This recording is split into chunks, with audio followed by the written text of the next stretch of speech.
On the computer screen, a battle is observed between the troops of two opponents. They are grouped into squads and continue their offensive. Each of the opponents is determined. The Knights of the Blue Flag rush forward in the name of the god Nebula, and the orcs who fight under the red flag do so for the hegemony. And now they are ready to clash in battle. The gamer dials the required combination, after which the orcs begin their attack. Following them, the defenders of the god Nebula also grab their weapons. They are firing from all guns. However, the enemy easily reflects the cannonballs with the help of magic shields. The gamer suggests that they are able to do this thanks to hegemony. The orcs raise their planes into battle, the pilots of which are ready to bomb the enemy to the last. Using their magic skill, they can summon lightning that burns the enemy alive. At the same time, the pilots continue their attack, leaving not a single patch of enemy land untouched.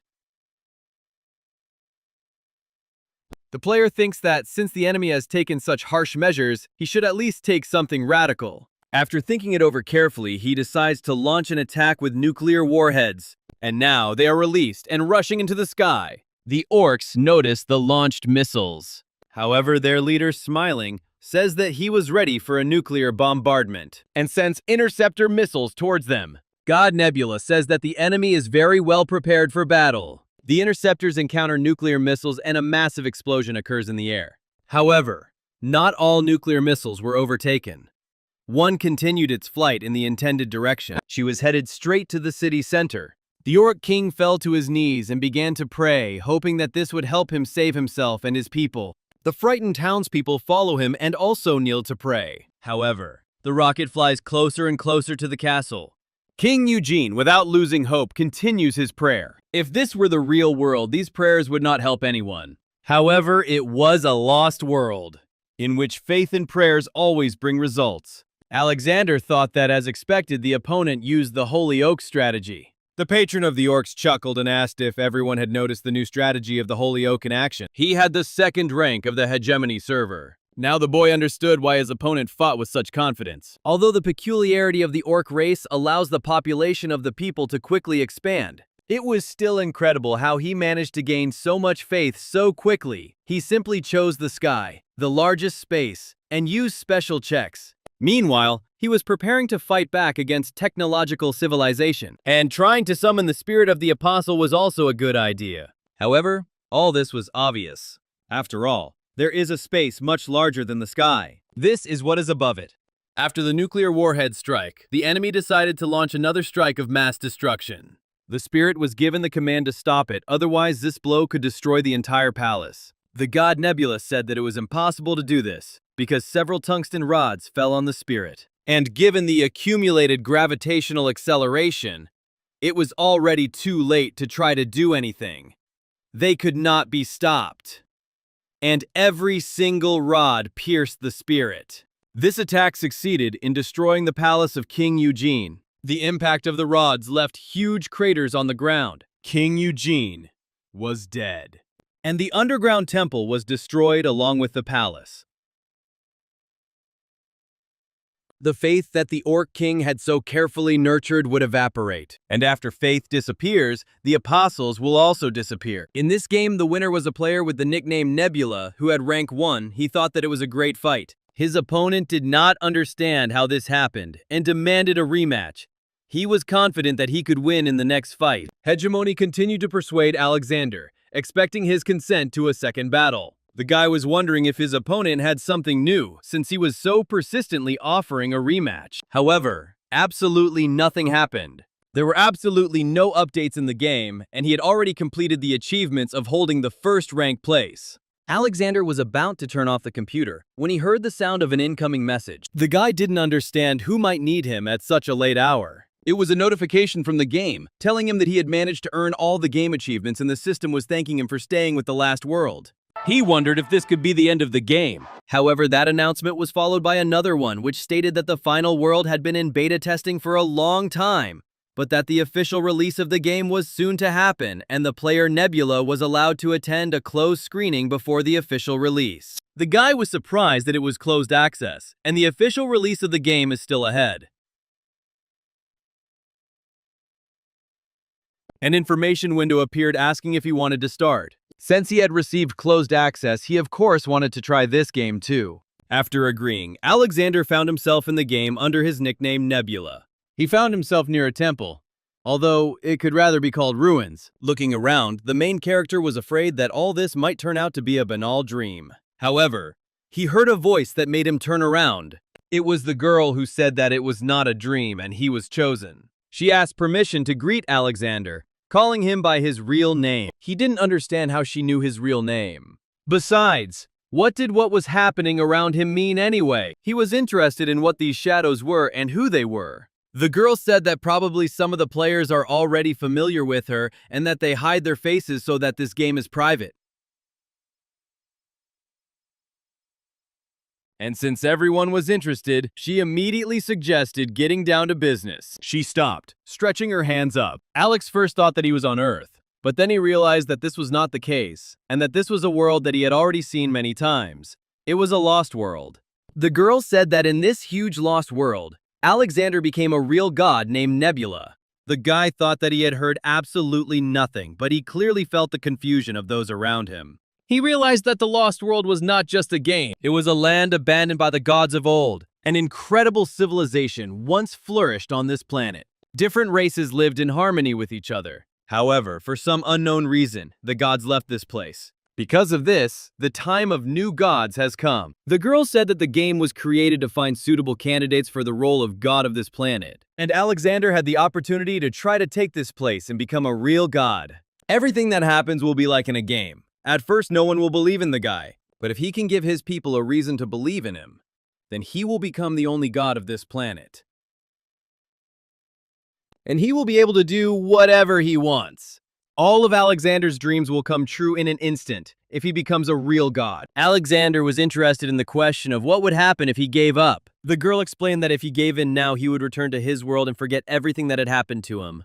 However, the guy was interested in what would happen if he gave up after the game had started. But it turned out that after the game started, he would no longer have such an opportunity. Alex wondered what would happen if another god defeated him. In that case, a divine end awaited him. The guy stood in front of the girl and tried to digest the information he had received. He thought that the term divine end meant death, and he asked Ophelia if this meant that they were all risking their lives. However, without waiting for an answer, the guy decided that he had no reason to give up. It's time to make your choice.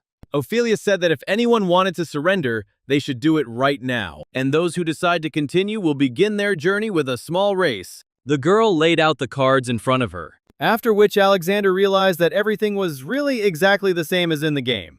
And this meant that first it would be necessary to choose one of the lower races. However, people were already beginning to give up. They all gave up one after another. The guy assumed that the initial number of people should match the maximum number of players, which was 32, from which he concluded that only 27 people remained. Ophelia interrupted his thoughts by telling him that he could choose first. Alex was confused and didn't understand why he was the first one. The guy walked up to the table and picked up one of the cards lying there. He suggested that perhaps the choice was given based on the rank in the system. When he saw his card, he was very surprised. He could never have expected such a turn of events. In his mind, he went to a very beautiful place where there was a forest and a clean river. A frog was sitting in the water with its head sticking out, and a beautiful butterfly flew past her. However, this was not a simple frog, but a humanoid one. Looking at the butterfly flying past, the frog thought that she had never seen such beautiful butterflies. This butterfly flew to Alexander and landed on his hand. Looking at the butterfly, the guy did not understand why he was thinking about these humanoid frogs. After which he again picked up the card that he had been dealt. It was insects, which have the lowest percentage of wins. But then he thought that a lot depends on how you play, and insects are comparable to birds, and they are quite useful at the very beginning of the journey. However, its point of appearance is on the eastern edge of the continent. This meant that there wouldn't be many battles at the start of the game. Due to the early game enrichment strategy, it will be difficult to use early aggression.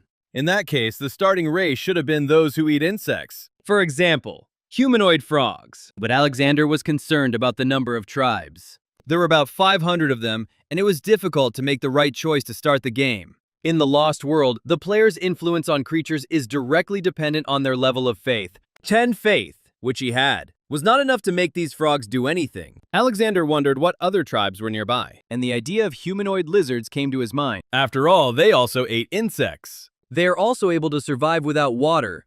The guy noticed that some of them separated from the main group, and this was to his advantage. These were the wounded and the elderly. Then he noticed a very badly injured specimen. Previously, this lizard was in the main group, but he was expelled in a struggle for power. The more he feels that the whole world has abandoned him, the more difficult it will be for him to live. It will be all the easier for him to find God by receiving a small miracle. However, it is such a fragile creature. Having thought about all this, Alexander decided to start with him. The long journey left the humanoid lizards exhausted and hungry. Suddenly, they all looked forward and saw a real gazelle there.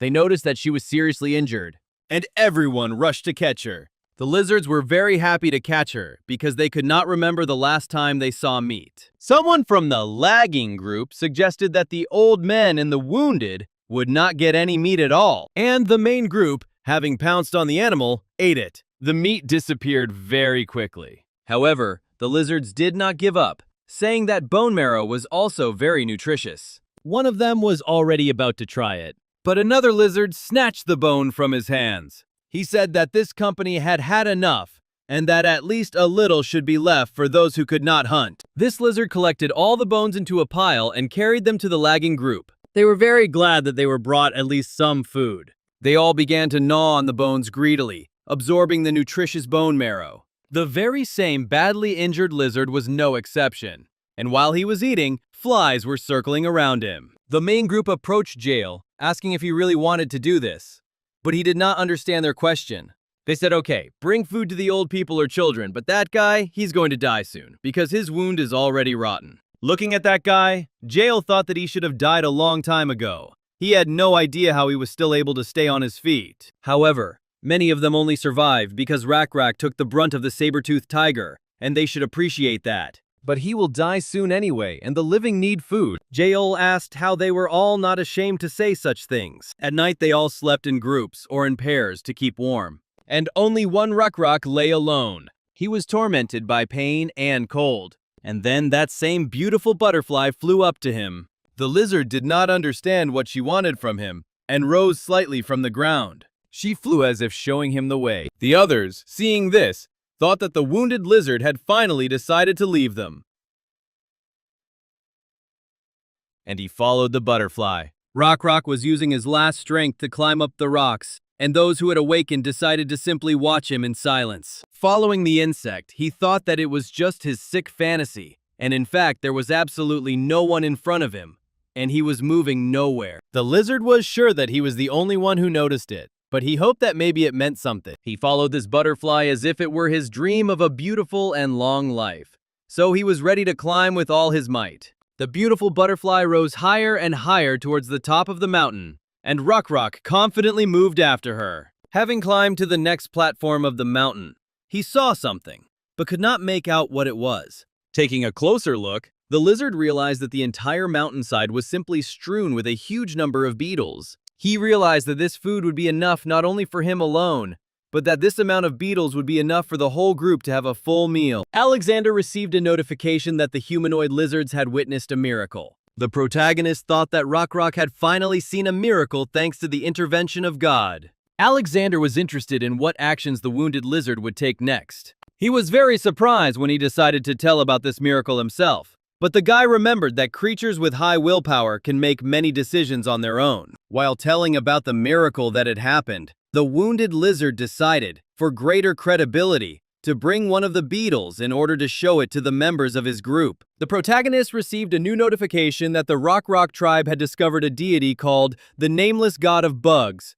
The guy was outraged that he was called the God of Bugs and not butterflies. The bug god tried to reassure himself that no one had ever had beautiful names to begin with. Watching the tribe of humanoid lizards, the main character thought that from now on, Rak would be very important to him, but the guy promised that he himself would become important to this lizard. He watched with pleasure the happy pastime of this tribe. Rak saw the same butterfly again and thought that he was having a vision again. The lizard suggested that perhaps he should follow her again. One of the lizards asked Rak if he would go for his vision again, and he replied that winter was already very close, and the beetles appeared from the side from which the cold winds blew, and if they continued to go there, they could freeze to death. Then the lizard suggested ignoring this vision and going in a different direction. But Rak said that this was not a way out either, because these lands were empty, after which he asked himself what the meaning of his visions was. But the lizard did not know the answer. But for now, he could only follow them. The protagonist thought that they had too little faith, but at the very beginning, unfortunately nothing could be done about it. But he needed much more of this very faith. However, if this lizard continues to believe in the bug god, then a future awaits him that he could not even dream of. Rarik told his tribe members that the nameless bug god had led them to the shelter, and the entire tribe cheered with joy. They were happy that they would be able to survive. Alexander received several notifications at once, which said that his deity level and insect race level had been increased from 1 to 2, and that the insect blessing had become available to him. After which the main character decided to make Rak his priest so that he would convey his will to his people. And the blessing was supposed to help the humanoid lizard in this. In his dream, a fly flew to him, as if trying to reach the future priest. Rak found himself in some place that was incomprehensible to him. He could not understand where he was and what was happening to him, after which he assumed that this was most likely just his dream. He heard someone calling him, and raising his head the lizard saw Alexander. He asked him who he was. The main character extended his hand and asked if the lizard would take it, and he asked what this man wanted from him. Alexander gave him his mask, but the lizard returned it to its place and assumed that this was the very same nameless god of beetles. Waking up, Rak decided to tell his tribe about what he had dreamed, and they began to express their assumptions about the meaning of this dream. One of his fellow tribesmen suggested that the god of beetles was asking him to sacrifice a buffalo to him. However, in order to catch a buffalo, it was necessary to go far into the wasteland, and this was very dangerous. One of the tribe members began to argue with Jael, saying that the god who brought them to such a good place was asking for this. But the tribe leader continued to insist on his own. He was not ready to risk his fellow tribesmen. Hunting a buffalo is a huge risk to life, and in order to defeat it, the entire tribe must fight because the buffalo is a very strong animal. If they decided to do this, then there would be no one to look after the old people and children. This was a weighty argument, and the disputant calmed down, because it was impossible to expose the entire tribe to danger. Rak said that he would go alone, but Jael was against it, because he was sure that the lizard would not be able to defeat the buffalo alone. It was simply impossible, and Rak said that he was not going there to die. He reported that God had given him a blessing. The whole tribe was surprised to hear this, but the lizard continued, saying that when he woke up in the morning, he saw that all his wounds had healed, and his shoulder was covered with black scales, just like the beetles. The head of the tribe admitted that all this was strange, but he believed that this was no reason to go hunting buffalo alone. Rak agreed with this, and, showing off his huge muscles, said that they would be the reason. All the lizards were amazed because their fellow tribesmen managed to knock down a huge tree with one blow of a stick. They all ran to him, saying that it was all incredible and asking why he hid such strength from them. They did not believe that it was their Rak because he had just recently died from his wounds. They heard some sound and started asking what it was, and Rak asked if they heard it, and pointing his finger to the side said that it was a herd of buffalo. And indeed, in the direction the lizard was pointing, a whole herd of buffalo was running. Jael thought it was impossible. A herd of buffalo that usually ran along their own specific routes just happened to cross their path. However, Rak decided that there was no point in thinking about it, since this was the best time to attack. He rushed at the buffalo, shouting that they must be freed from hunger that day. One of the buffaloes was hit in the forehead with a spear and fell on the spot. The other lizards shouted that they needed to catch the buffalo and rushed into battle. They thought that God was sending them not only beetles, but also meat. After the fight, they piled the buffalo bones into a pile and hung the dead buffalo on top of them, pouring its blood over them. Rak sat in front of this pile of bones and asked the nameless god of beetles to accept their offering, no matter how pitiful it was. All the others joined him and also began to pray for the acceptance of this offering. They looked at the blood flowing down the buffalo's skull and continued to ask for this offering to be accepted. Alexander thought that no matter how carelessly the ritual was performed, the sincerity of the people who performed it was important, and these lizards were very sincere. Alexander managed to gain even more faith than he expected. For a novice priest, this was a pretty good ritual, and if you also take into account the relatively short period of time in which they managed to cope, then you can say that everything went quite well. Alexander had difficulty attracting the buffalo because he is not the god of the grass that the ungulates eat. To do this, he had to use slightly different methods. The main character couldn't believe that the lizards had eaten even a small baby buffalo. Although at this stage it was foolish to expect them to have knowledge of cattle breeding, it was still too early for that. The tribe of humanoid lizards is small for this oasis. They will be able to hold out in it for a maximum of a few years. At the moment, they know absolutely nothing about crop production and livestock breeding, and surviving this stage will be problematic and very difficult. It is quite difficult to discover some knowledge and skills on your own. But Alexander could not tell them directly, because in that case, he would break the rules of the game. Of course, you can always find a way to convey the necessary information. It just takes some time. Alexander decided to start with one blessing. Waking up from his sleep, Rak watched the altar. He had another dream last night. However, he could not interpret his dream. For some reason, the altar was shaking in it. For some reason, the pond that had protected them for many years no longer contained any fish. And the earth dried out so much that nothing could grow on it. His fellow tribesmen, trying to calm the priest, said that nothing like that had happened yet, and there was no point in worrying because God must take care of them. Rak said that he also believed in God. However, God's will very often goes hand in hand with difficulties. And if they fail to understand the Boa's intentions, then it will be tantamount to betrayal. This is what the priest was afraid of. He asked Jal to come up to him quickly because he wanted to show him something. Now Rak understood why the altar was shaking. Other humanoid lizards were heading in their direction. It was they who drove these lizards out of their tribe. Jael was surprised that they had come to this place, and the priest said that this was to be expected. This huge guy had blue scales, the same as the entire Rak tribe used to have. The lizards did not understand why their former tribesmen were riding such a monster. Judging by the number of lizards, the entire tribe was on the move. And this only meant that their homeland, the Green Swamps, was completely exhausted. Jael suggested that the god had taken all the fertile lands.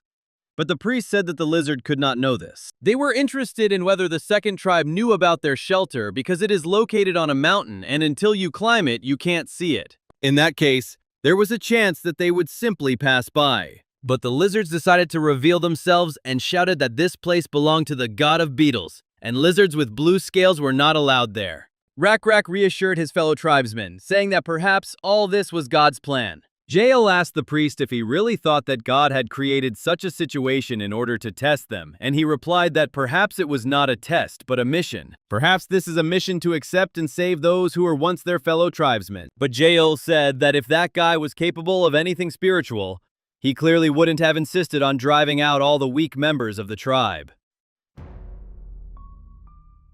At that moment, the priest saw the butterfly again. Now he was sure that he was not mistaken, and that it was God's will. And then he decided to do everything in his power. Rak realized that everything was exactly as the bug god had intended. The Rak and blue-scaled tribes had to unite. This was all necessary for the sake of the growth of the number of believers and the development of technological progress. It was strange that the priest made such a decision himself. It seems that his high willpower, which was equal to 14, was involved in this. Rak decided that the appearance of the blue-scaled tribe was the work of Alexander. He was partly right, and God sent locusts to the place where the tribe had previously lived and forced them to look for a new refuge. A leader with a high willpower is very good, and if you impose a high level of faith on them, then soon Alexander will practically not have to make any decisions himself. Then the lizards will be able to carry out his orders more effectively. Bluescale turned to the priest, calling him a noisy fellow and asking if they lived in this place.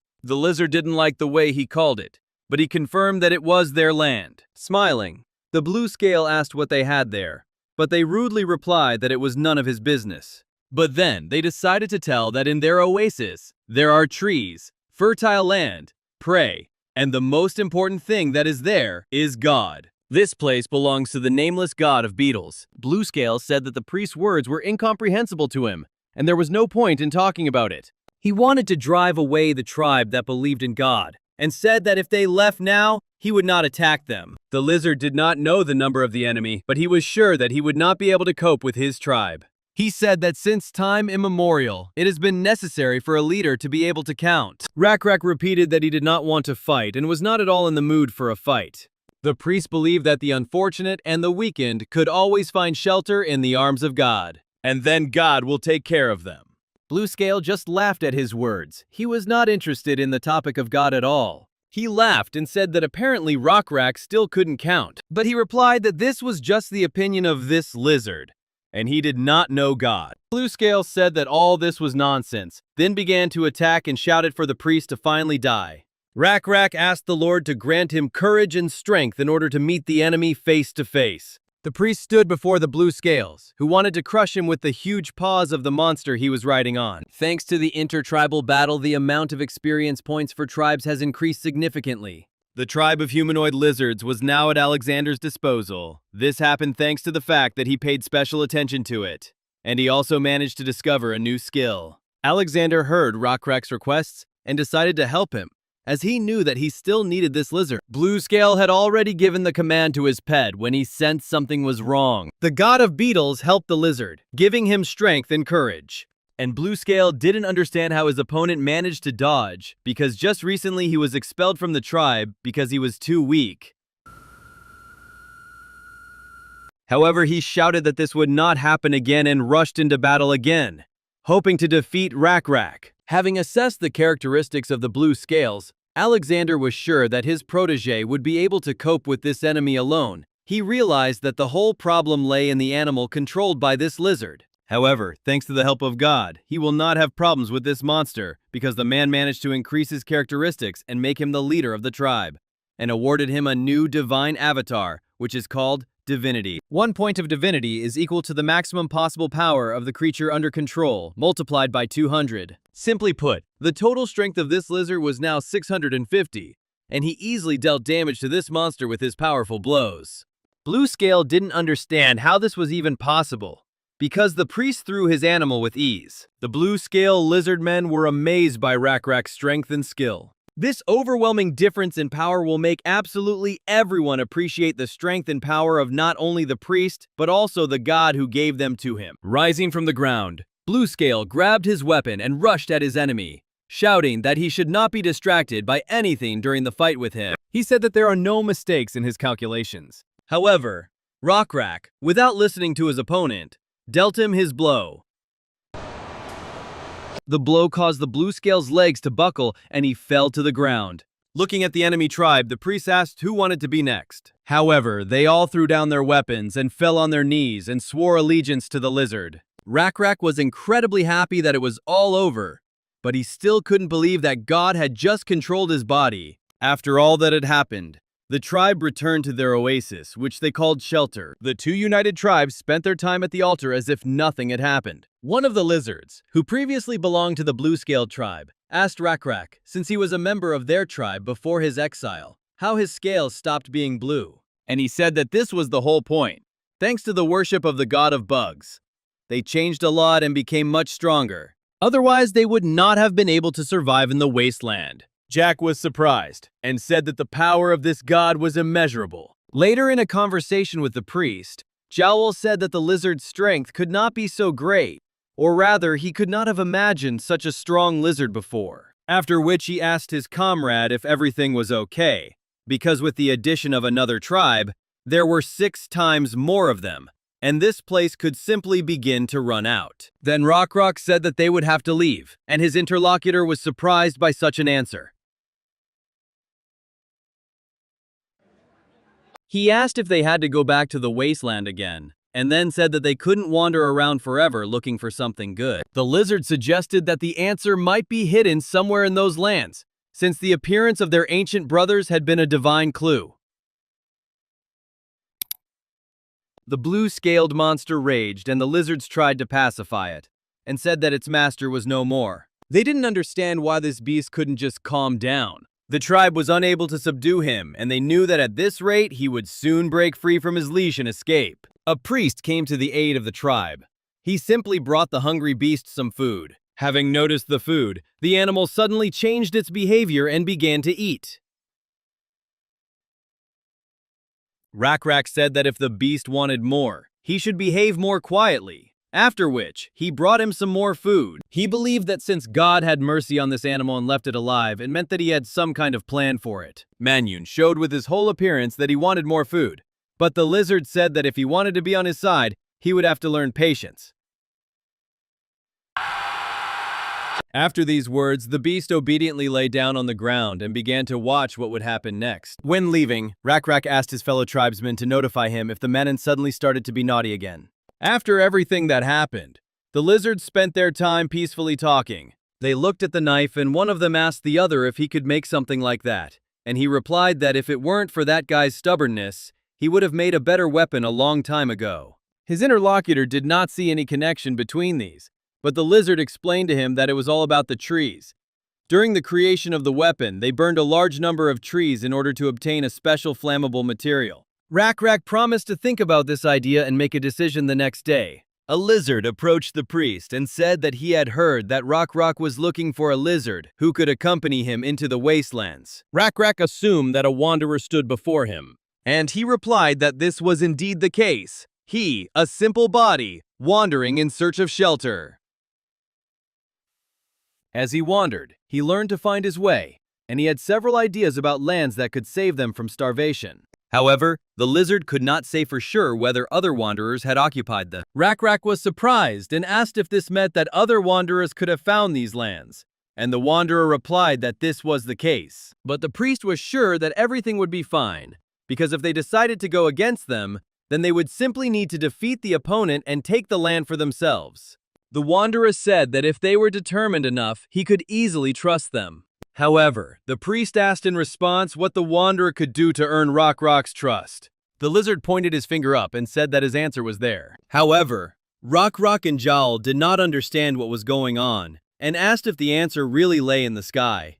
But he again answered in riddle, saying that it was not just in the sky. They continued to guess and suggested that perhaps it was in the stars. And then the wanderer said that it was so. He said that the stars are in motion, and he managed to find his own rules. He said that if you know the paths of the stars, then you can find your way anywhere. The lizards were very interested in this topic because they knew absolutely nothing about it. The wanderer promised to tell the priest about the star paths, after which he asked if everything came together within a few days. Would he be able to earn the priest's trust?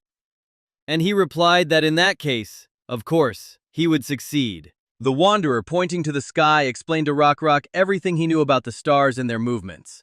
After all the explanations, he said goodbye to the priest and before leaving said that they would see each other at the same time and in the same place. A lizard came running to Rak, guarding the Manun, and the priest asked him if the beast had gone berserk again. But he said that Manon was of course a little unhappy, but after they started giving him food on schedule, he became much calmer and softer. Yor said that Jael had talked about how they needed to find a way to move around the wasteland without the risk of starving. The lizard said that when he saw how the priest managed to calm the Manon with the help of food, an idea came to him. He suggested that this could be done not only with him, but also with other animals. Looking at the buffaloes, he said, for example, with them. Thus, the Rakraka tribe discovered a new skill of cattle breeding. It was believed that at a certain point in human history, two branches appeared. Some began actively cultivating land and growing crops. Others, however, made every effort to devote themselves to cattle breeding. The main character thought that this information was mentioned even in the game he had completed. However, plant growing was considered more stable. It is not for nothing that most civilizations began their development near large bodies of water. But the tribe he chose consists of humanoid lizards, and they are very strong physically and adapted to the environment. And what they need most is cattle breeding. In addition, a title appeared in their tribe that could promote them. It was ore processing, which was started by the lizard from the former blue-scaled tribe who had rejoined them. With its help, they learned to give metal shape. Of course, it was still softer than good bronze products, but for the Rakraka tribe, which had to fight with stone tools, this was already a big step forward. Watching the tribe, the god of bugs knew that in addition to this, they had acquired another equally important skill. This skill was astronomy, of course. Their knowledge in this area can hardly be called by this term yet, but God was sure that in the distant future they would be able to use it correctly. Observing the starry sky, Rak realized that the wanderer was right, and the stars are the guides of the heavens. This meant that all he had to do was put his own plan into action. Having gathered the entire tribe at the altar, he said that quite a lot of time had already passed since the moment when God led them to this oasis, and they even had the chance to meet their brothers whom they could have abandoned just as they had done in their time, thereby choosing a lonely life. And in that case, they would have been able to live much longer on this earth. But then those whom they abandoned would have died in the endless expanses of the wastelands.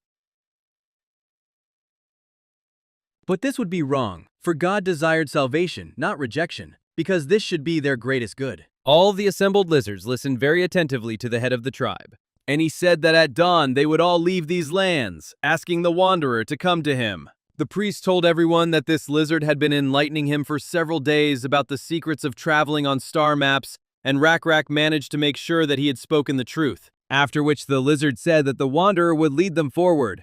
From that moment, they would trust him in paving their further path. He wanted everyone to know where the wanderer would lead them, and asked him to tell them about it. Pointing to the starry sky, the wanderer began to tell the tribe in great detail about their plans for the route. He said that after the morning sun rose, they would go to the right of the place where it rose, and for 10 whole days they would move forward. Then turning right, they will walk along the rotten river for another 15 moons, and then another 3 days along the mountain rift. After such a long route, they will reach their destination, the endless forest, in which there will be many wild animals and tribes of other creatures. After his story, the chief of the tribe made a conclusion and informed the others about it, saying that this place was ideal for their tribe. Then he thanked the wanderer and told him that he could go. After all this, Rak turned menacingly to Yer, asking why they had not eaten any of the buffaloes they had caught yesterday. And he reported that the tribe simply wasn't that hungry. However, the priest did not understand him and said that everyone had worked so hard trying to catch them, but had not received any reward at all in return. Yer agreed that everyone had worked very hard, but he was not really hungry and thought that it would be better to eat this prey at the moment when he felt hungry. Rak liked his answer and praised the lizard for this clever idea. The priest said it was excellent that the lizard wanted to eat the buffalo now, but he held back for the sake of his future. He asked if his fellow tribesmen would continue in the same spirit, to which he replied that he would behave like this until he became hungry. Rock was again pleased with his answer and wished to reward the lizard for such thoughts, and he gave him a new spear with an iron tip instead of a stone one. Yer did not expect such generosity and was very happy with the reward he received. The head of the tribe did not stop there. He said that everyone who followed this lizard and overcame their desire to eat unnecessarily deserved this reward. After the lizards received new spears, they could not hide their emotions. They were incredibly happy. The lizards whispered to each other and said that it was incredible, and that they wanted to get something like that too. Jaul stood and thought about the fact that he was interested in the plan of the leader of the tribe, but now it seemed he understood what he was thinking. Taking the buffalo skull in his hands, Rak asked everyone to approach him one by one. He put it on his face like a mask and said that the power of God would now come to true warriors. The tribal leader informed them that their journey would only be successful if they were patient and showed the same restraint as they had shown today. Putting on the same mask made of Yuru's buffalo skull, he said that from now on his name would be Bone Warrior. After which, he said that it was God's will. In this way, he called many lizards to him. And then at dawn, he announced that the hour had come to leave this divine place. After which he added that everyone should remember that God's will is with them. Therefore, they are not tied to any place. He told everyone to let the nameless bug god into their heads, then said he couldn't promise it would be easy, but they had to move forward fearlessly. The priest promised that for their common good they would overcome this road, just as they had overcome the desire to eat the buffalo. He ordered us to hold on and move forward. Having said that the nameless god of beetles would be with them throughout the entire journey, looking at the sky, he thought that he had arbitrarily expressed God's will and asked the god of bugs to grant him forgiveness for this. The main character, who was watching the lizards at that time, said that the priest should not apologize because if he had acted differently, he would not have been elected as a priest. He thought that ever since he had managed to achieve the growth of his allies, everything had been going very well, and they had been raising their levels one after another. In addition, Rak's special skills finally showed themselves, and he was able to increase his leadership level by 7 points at once. And he did a great job and lived up to the expectations of the bug god. Rak managed to make a new beginning. Finally, the entire tribe of lizards set out on the road, taking with them the captured herd of buffalo. And they didn't forget about the Manun.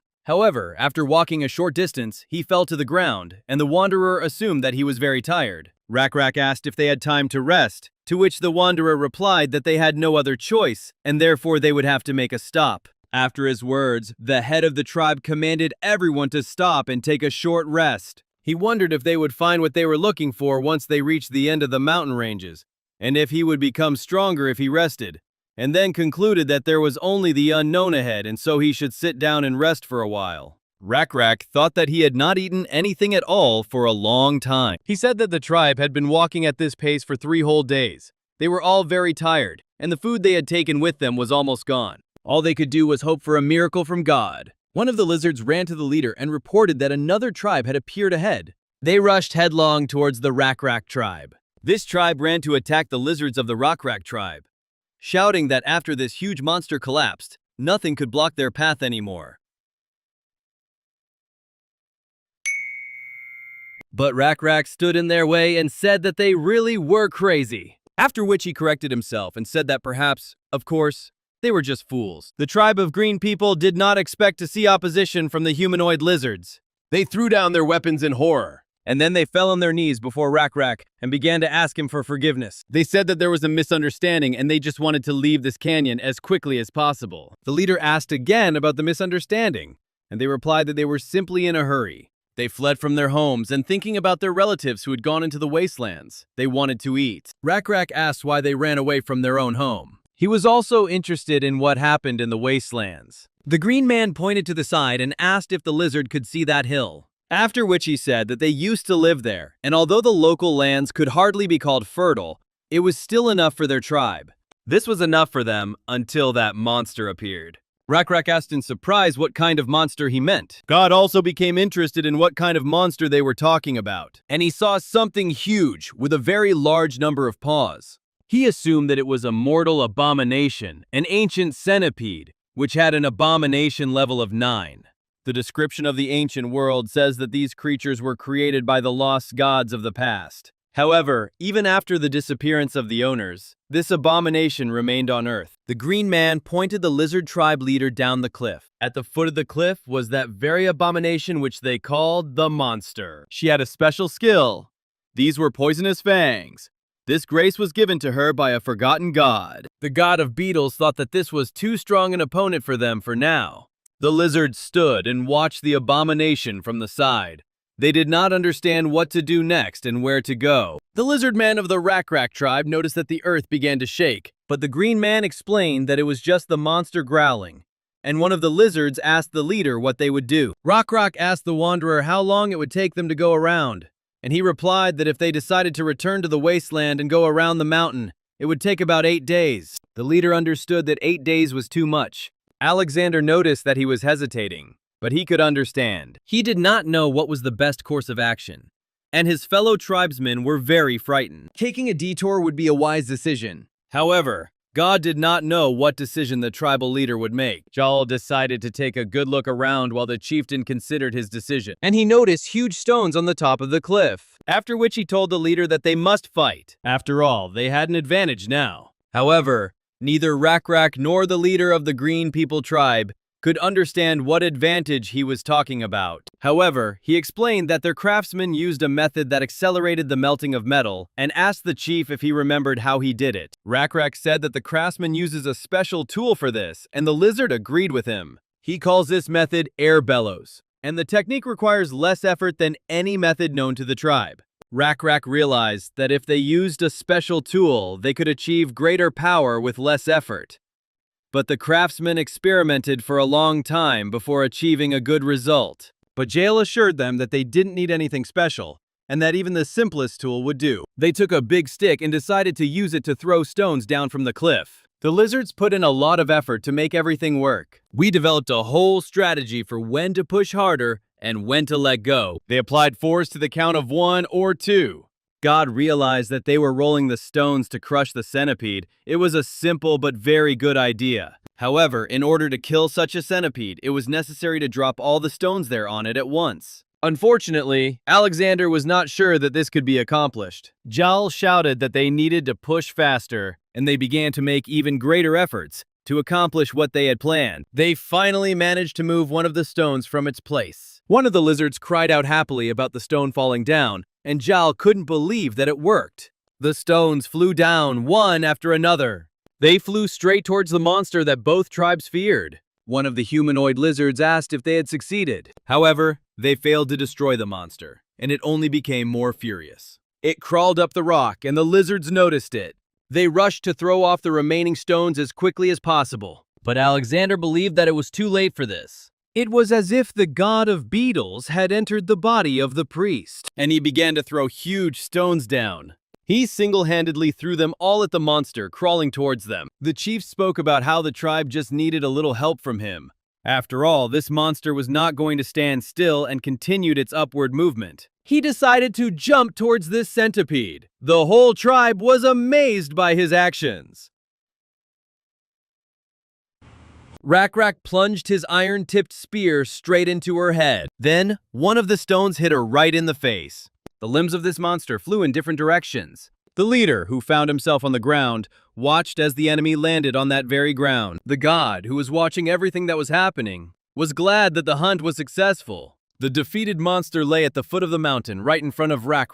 The tribe managed to destroy the ancient centipede. Faith in the bug god continued to grow, but he received something more important. He wanted to kill this abomination precisely for this reason. This item was the essence of abomination.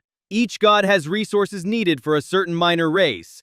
They can be obtained through faith, but to create a completely new thing, special items are used. With this essence, the god will be able to summon the entity. The entity is a generator of faith that spreads the word of God by its very existence. In addition, the entity has the ability to develop, and if it is developed strongly enough, it can receive a special class, like an apostle or an avatar.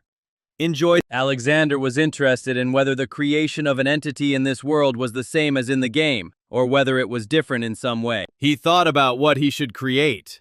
The lizards gathered around the centipede and discussed whether they could eat its meat. Jaol tried it and said it was a bit stinky, but it didn't taste too bad. However, after smelling it again, he said that it would be difficult to eat it like that. Jaol suggested that since raw meat wasn't suitable, perhaps it would be worth diluting the flavor with something else. For example, adding an edible part of the vine and cooking the meat over a fire will help them to mask the smell.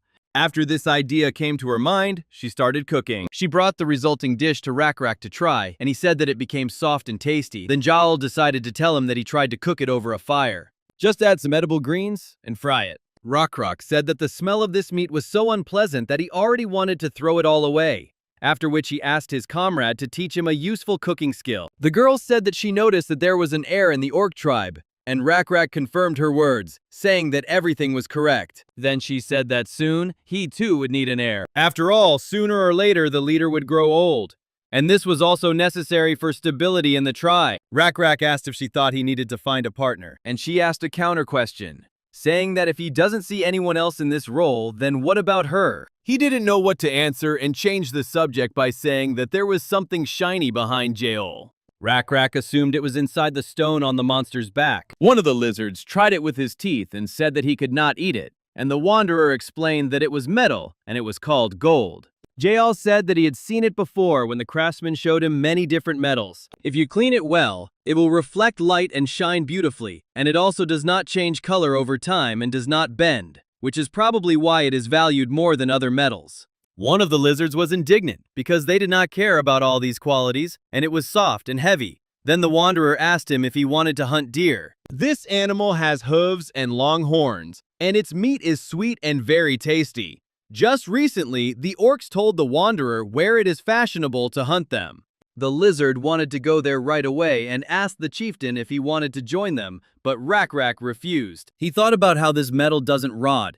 Everything dies and decomposes. Nothing in this world remains unchanged, but this tablet will never rot. Whoever made it tried to save something on it. He was interested in what it could be. The chief's thoughts were interrupted by Jaol, who reported that the tribe was ready for sleep. Rak said that he didn't tell anyone where he was going, and it's very good that this lizard always manages to find him.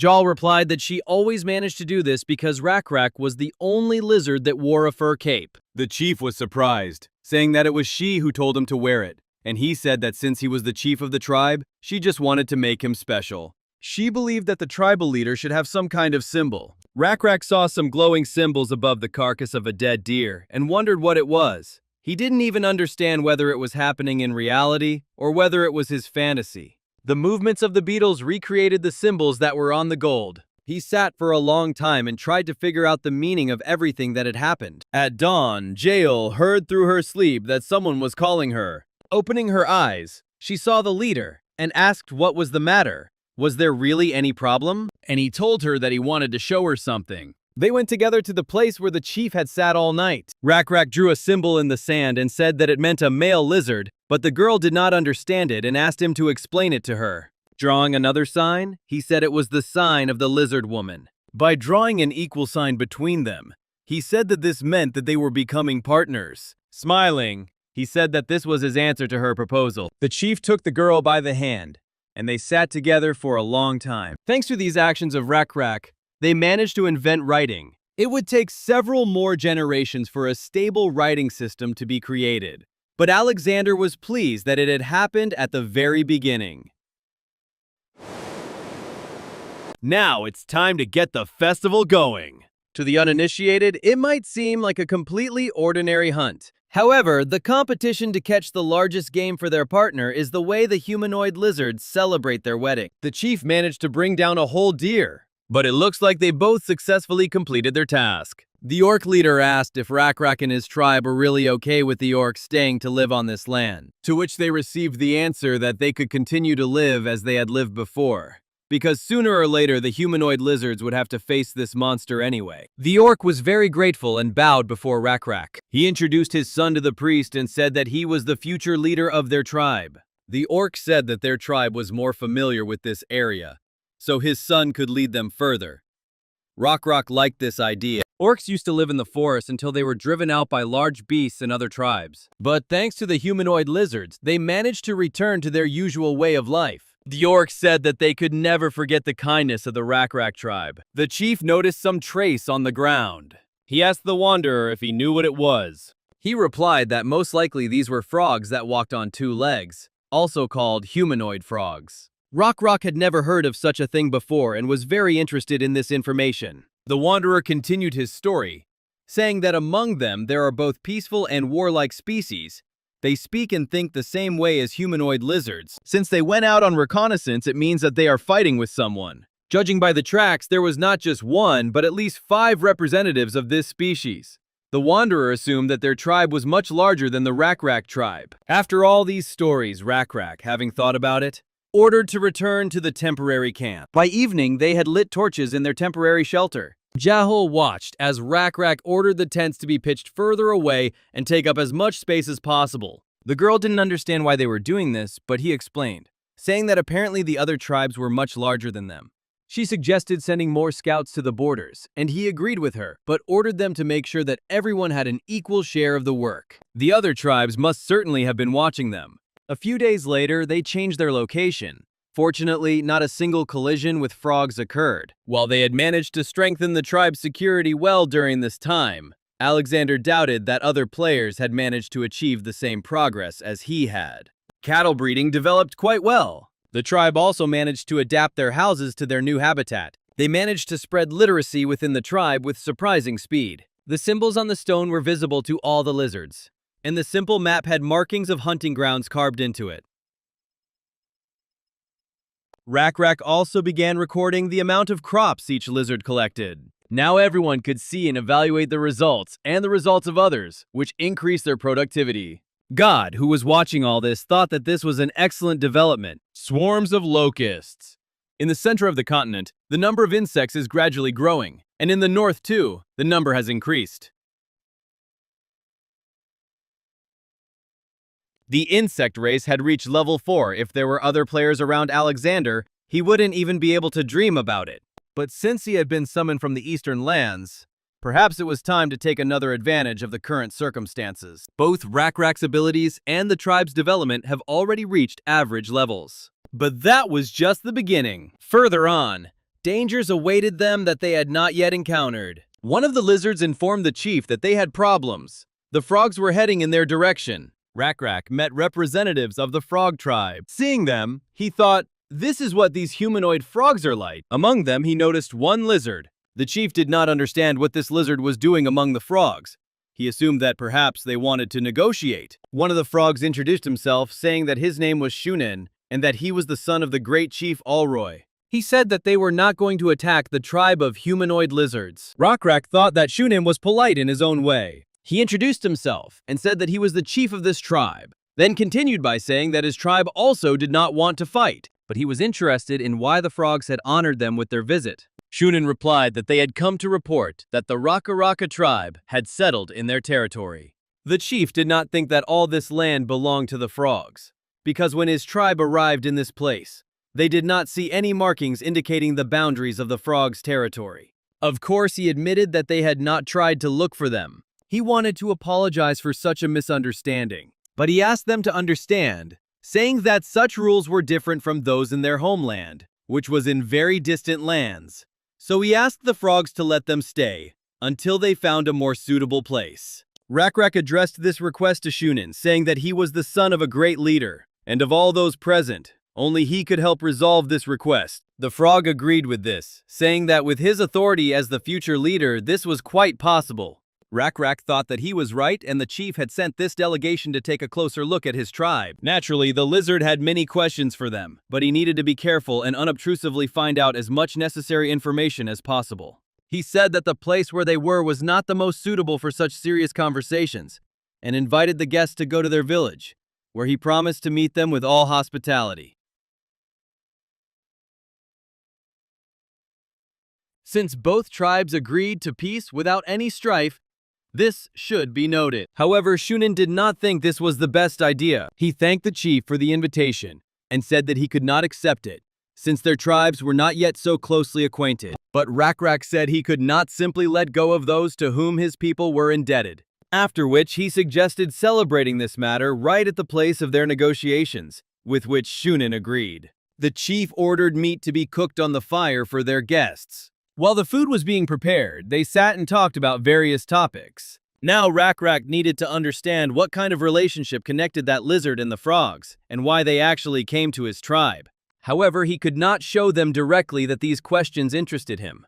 If they understood what he was thinking, they would use it against his people. The chief asked what those large feathers were around the frog's neck. He said that these were cockatrice feathers. Rakrak didn't know who he was, and asked Shounen again. The frog said that the chief was lucky that he had not yet met them. They were huge, dangerous birds that stood on two legs and lived in the surrounding forest. Not only are they large, but they are also poisonous and very difficult to catch. And in addition to their speed, they are also known for their agility. It is because of them that the frog tribe has to keep an eye on this area. The chieftain asked if, since they are so difficult to catch, the frogs attack them from a distance by throwing a spear. The frog asked in surprise what a spear was. Rakrak didn't have time to answer him, as he decided to show him his weapon and asked him to bring a bow and arrows.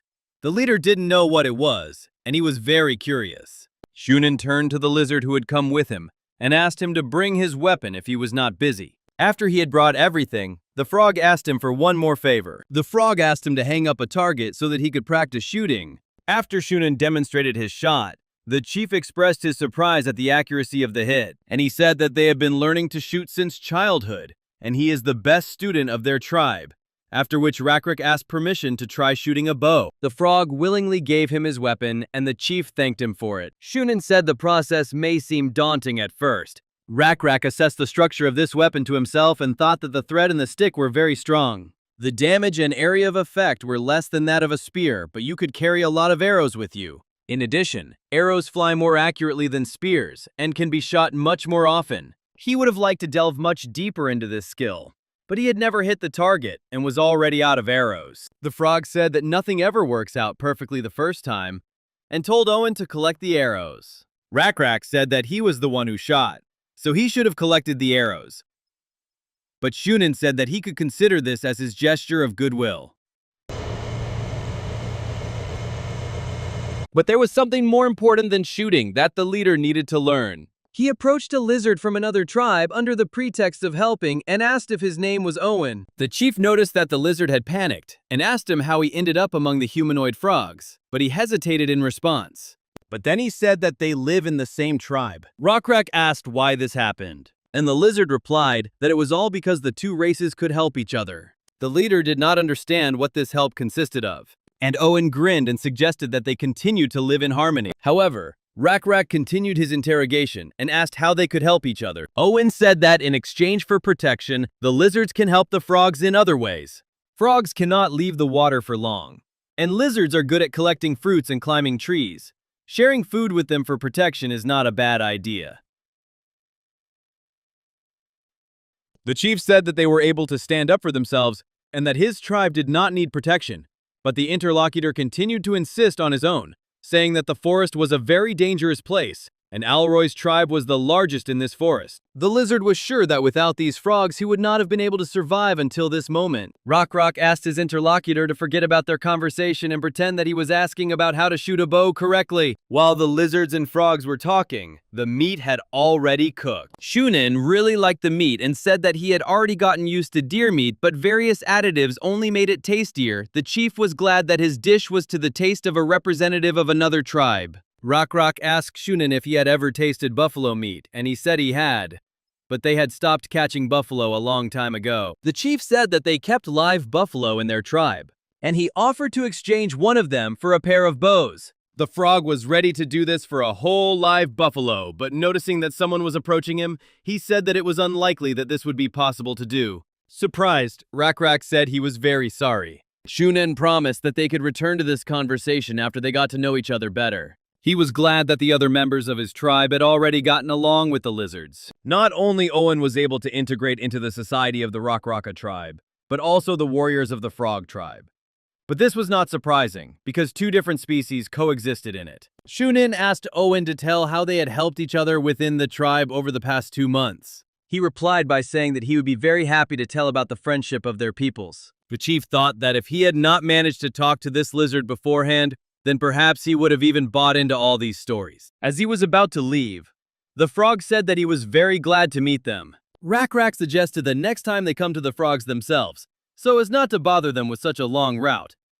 Shounen wanted to agree at first, but after thinking about it, he refused the offer, saying that this place was very well suited for their meetings. They said goodbye and the frogs went to their tribe. As he was leaving, Shounen patted the lizard on the shoulder and said something to him, at which time he looked very scared. Rock asked Jaol if she noticed it. All this did not at all resemble a relationship of equal species. After returning to his native tribe, Shounen started a serious conversation with the lizard. He hit Owen in the face with great force, after which he asked if he really thought that he wouldn't notice anything at all. He was interested in what Owen had told the chief of the other tribe. The kneeling lizard said that he hadn't told him anything at all. He had simply asked how to shoot a bow correctly, and the lizard had given him a couple of pieces of advice. Another huge humanoid frog began to kick the lizard and asked what kind of stupid excuses he was making since he himself couldn't shoot a bow. Owen replied that the frog was right, but he lied to Rock so that he would believe all their stories. After thinking for a moment, Shounen said that it was the right decision.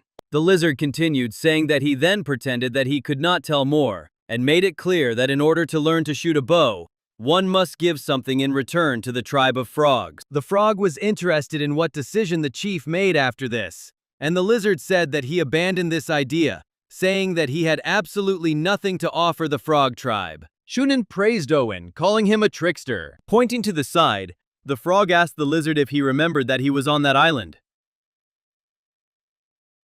The lizard turned to face the island and fell silent. The frog said that Owen was very lucky because he was already ready to offer these children for sacrifice. But new victims found them themselves. The lizard said that the frog was right, and he was very lucky.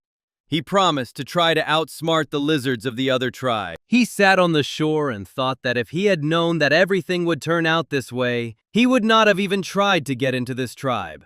After which he thought that he should have immediately been wary when the frogs so warmly welcomed the lizards, or when they dragged his tribe to the Brotherhood ceremony, or at worst when they ordered the lizards to come to this island. The remaining 200 lizards were no match for the 1,500 frogs. Moreover, the frog tribe had a god on its side. This is a two-headed monster that commands frogs. Just like they commanded the lizards, he thought that this would never change. The leader of the black-scaled lizard tribe looked like a strong warrior, and despite the 600 members of the tribe, They were just simple savages who did not know about the existence of bows and arrows.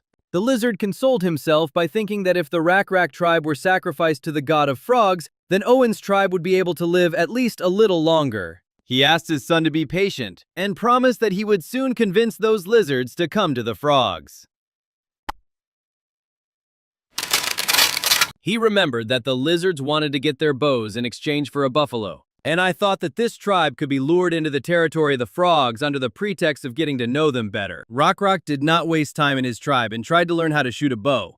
After another shot, he asked Jalka this time, but she replied that the arrow only reached half the maximum distance. He was upset because he didn't even aim. He thought that this was the limit of their spears and bows, because they exactly repeated the appearance, but they could not repeat the bowstring that the frogs used. Jal announced that the 5th meeting was about to begin, and it all seemed like the frogs wanted to learn as much as possible about their tribe. Rak guessed that they were hiding something behind this symbol trust of theirs, and assumed that they wanted to pull something off. The problem for the lizards was that they still didn't know the frogs' plans and had to remain on guard all the time. He said that it was time for him to achieve at least something at this meeting and asked Jaol if they had collected the necessary herbs. She replied that the herbalist had found out where they grew, and they had collected everything. Rak was pleased with this and said that it would be good if Owen could become the solution to their problem. Jaol offered to give him a chance to do so. In the frog tribe, the lizard was again beaten by Shunen's henchmen. The lizard begged to let him go and assured that he had done everything as Shunen ordered. However, the frog ordered him to be left behind, worrying that he might die. Owen said the black-scale lizards were a lot more cautious than he thought. The frog asked if they were not at all like his tribe, who jumped into the trap without a second thought, and the lizard said that they were. The frog sighed heavily and threw the lizard aside. After Shunen's henchmen left them alone, the frog told the lizard to hurry, because his father had ordered the sacrificial ceremony to be held as early as possible. He ordered the lizard to find out as much information about that tribe as possible in order to attract the leader and the tribe to his territory as quickly as possible. But Owen did not understand why such a rush was needed. The lizard thought that only the frogs knew about this, and therefore he needed to listen to them as carefully as possible. Shunen said that the illness of his father and elders was only getting worse, and therefore the sacrifice could not be postponed. The lizard asked if since they were sick it meant they were infected with garlic disease. Was she really that dangerous? The frog said that the lizards should not know about this, but he thought that it was not a big deal if one of them found out about the disease. He told that scabies is a dangerous disease, and those who become ill with this muck not only begin to itch, they also become covered in white sticky mucus. And no matter how much you wash off this mucus, it will not go away, and over time it will cover the entire body, and after there is too much of it, breathing problems arise. And the next stage is death. Recently, the priest of this tribe died of scabies. The lizard thought that this was the first time he heard that scabies could be fatal. He didn't understand why Shunen was telling him all this. He assumed that Shunen was testing him, and he shouldn't be either happy or surprised. Owen decided that the lizards must not know about this, because otherwise there would be those among them who would mock the frogs. Shunen agreed with this, but added that they would not be able to hide this information for too long. The lizard said that it was possible to prepare and change the lizard's reaction, for example, by telling the tribe that they could get it too. The frog liked the idea, but he was confused by the fact that the disease did not spread to them. Owen said that there is a grass in the forest that gives off a white color when you break it, and even causes itching when you come into contact with it. He suggested telling everyone that he has contracted this disease, since he comes into contact with frogs more than anyone else. Shunen liked this idea very much. He promised that if Owen could convince the lizard tribe to come to them, his family would be freed from the fate of victims forever. The lizard began to thank the frog for this. Shunen believed that they would need a huge sacrifice this time, and asked the lizard to try to bring the entire tribe. Owen asked to give Rak a couple of bows for negotiations. This time, the lizards brought with them a large number of some kind of skeins to the negotiations. Raku said that they contained herbs that could be used to treat scabies. He didn't understand if even this wasn't enough to exchange for a bow. Looking at the amount of herbs collected, Owen realized that they had collected all the herbs in the area. Shunen refused, saying that it was not a matter of their numbers. It's just that exchanging weapons required a certain amount of trust between the tribes. The leader was already tired of this constant talk about trust, and he asked Shounen to fulfill one of his requests in order to strengthen the trust between their tribes. This request involved a one-on-one conversation with Owen. The frog unconditionally agreed to this request, because he was sure that the lizard was on his side. Both lizards moved away from the eyes and ears of everyone present. Owen said that before becoming part of the tribe, his gray-brown brothers went through a brotherhood ceremony. Before that, they got to know the frogs better. He asked the chief to tell him about himself and his tribe, and promised to try to be as open as possible in response. The lizard asked Rak if he agreed that they needed to put aside their mistrust and take a step towards each other. At that moment, the leader again noticed the very same butterfly that God usually sent to him. He thought that the bug god was trying to warn him about something. She sat right on Owen's head, which surprised him. After asking what kind of butterfly it was, he brushed it off his head. Rak agreed that there was some mistrust between their tribes and suggested putting an end to it. The chief decided to tell the lizard everything about his tribe. Upon returning from the negotiations, the frogs praised Owen. They said that they had finally managed to achieve excellent results. Shounen was amazed that Rak and his tribe agreed to come to their camp on their own, and called them idiots. Shounen's henchmen said that when the lizards invited them to their village, he assumed that they had set a trap for them, but it turned out that they were too stupid for that. The frogs now knew the location and size of the village, as well as their knowledge of healing. The scouts reported that there were about 600 individuals in their settlement, but in fact, there were only 300 individuals and no more than 30 warriors. Shounen hadn't expected the lizard tribe to trust them so much, and praised Owen for playing a major role in this. He asked the lizard what he would like to receive as a reward, and he replied that what Shounen had promised him was enough for him. However, the frog asked in surprise what he had promised him. The lizard reminded him that he had promised that his children would never go to sacrifice and that he would be allowed to live with them. The assistant was surprised that Shounen could promise such a thing, and he asked him not to be angry, saying that his father would understand him. He was sure that one cannot always be strict with the lizards. Sometimes one needs to show them that they can live well under the leadership of the frogs. The frog promised Owen that he would remember his promise, and the lizard thanked him in return. After this conversation, he sat on the shore again, watching the island where his children were. He thought that now, finally, as he wanted, he would be able to live with his family. The lizard believed that after this, he simply could not have any problems left. He thought that now all the other problems were the stupid chieftain Rak. This lizard should have been more careful. He remembered how Rak drew some signs on the ground and said that they called them letters, and it was his tribe that invented them. The leader showed different letters and explained their meaning. He also said that you can write several letters next to each other. If you write letters next to each other, they acquire their own meaning. For example, not a lie means the truth. Owen didn't understand why Rak told him about the letters and not the frogs. It was all about trust. The trust that was formed between the tribes of lizards and frogs. It worried the chief much less than the trust that had formed between him and Owen. The chief did not believe at all in the words that the lizard spoke about the frogs.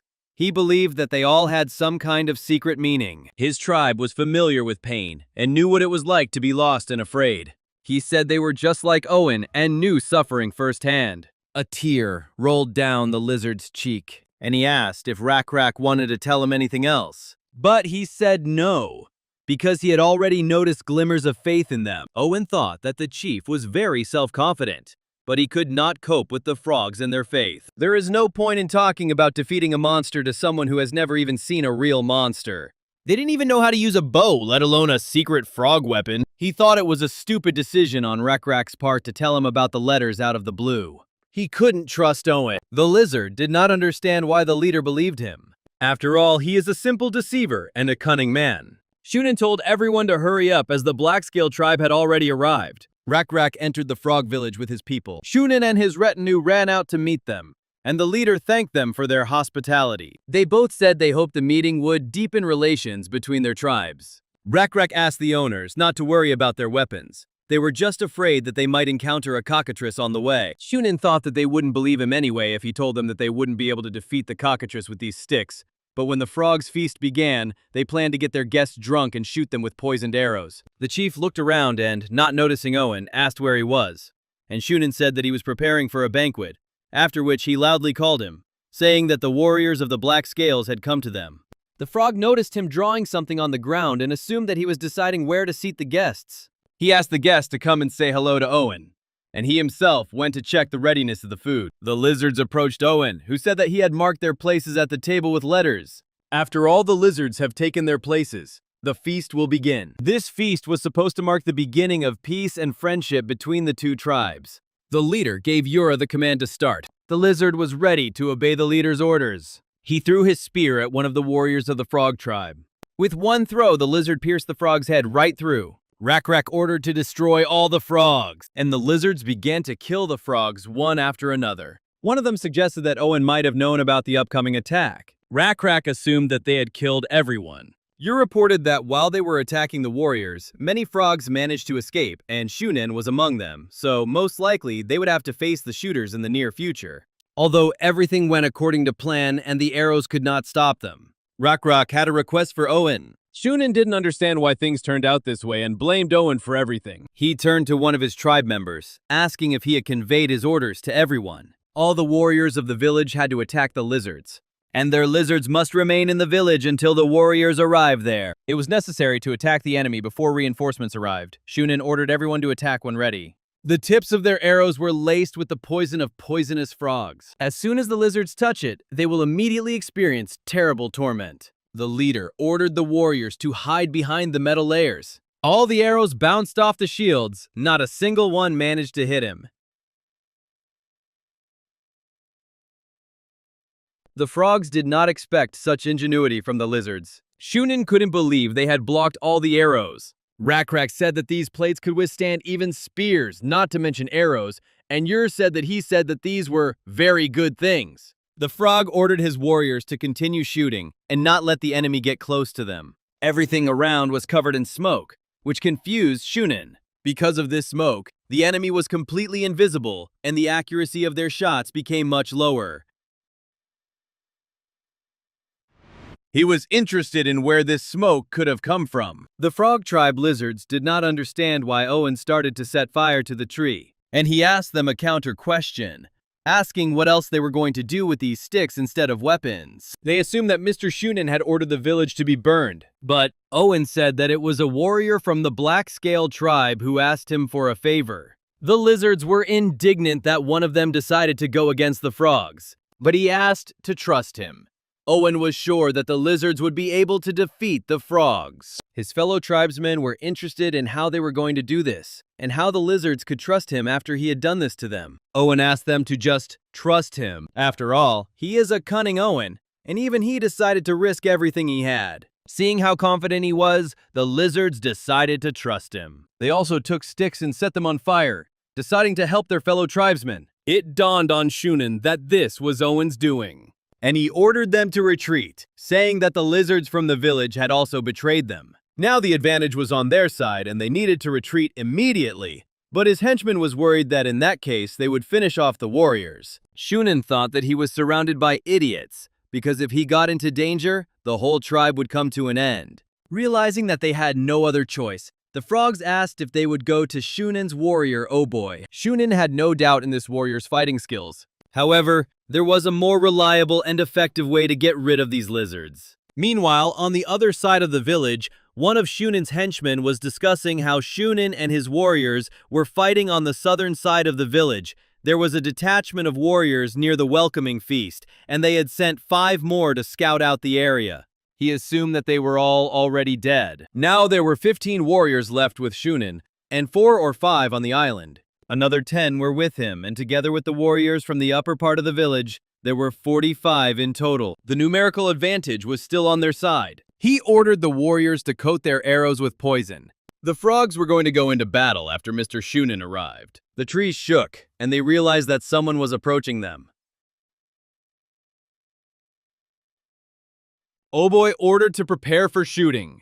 He felt a very strong excitement and did not understand what it was due to. He had exactly the same feeling as when he met the cockatrice. His instincts told him that there was danger ahead. He ordered everyone to shoot. Oh Boy was very surprised to see Jael riding Manon. In these lands, the Manon grew even stronger. The second rider was interested in the question of whether the arrows would hit their beast. But Jael said that he simply ate them, because he eats everything that flies near him.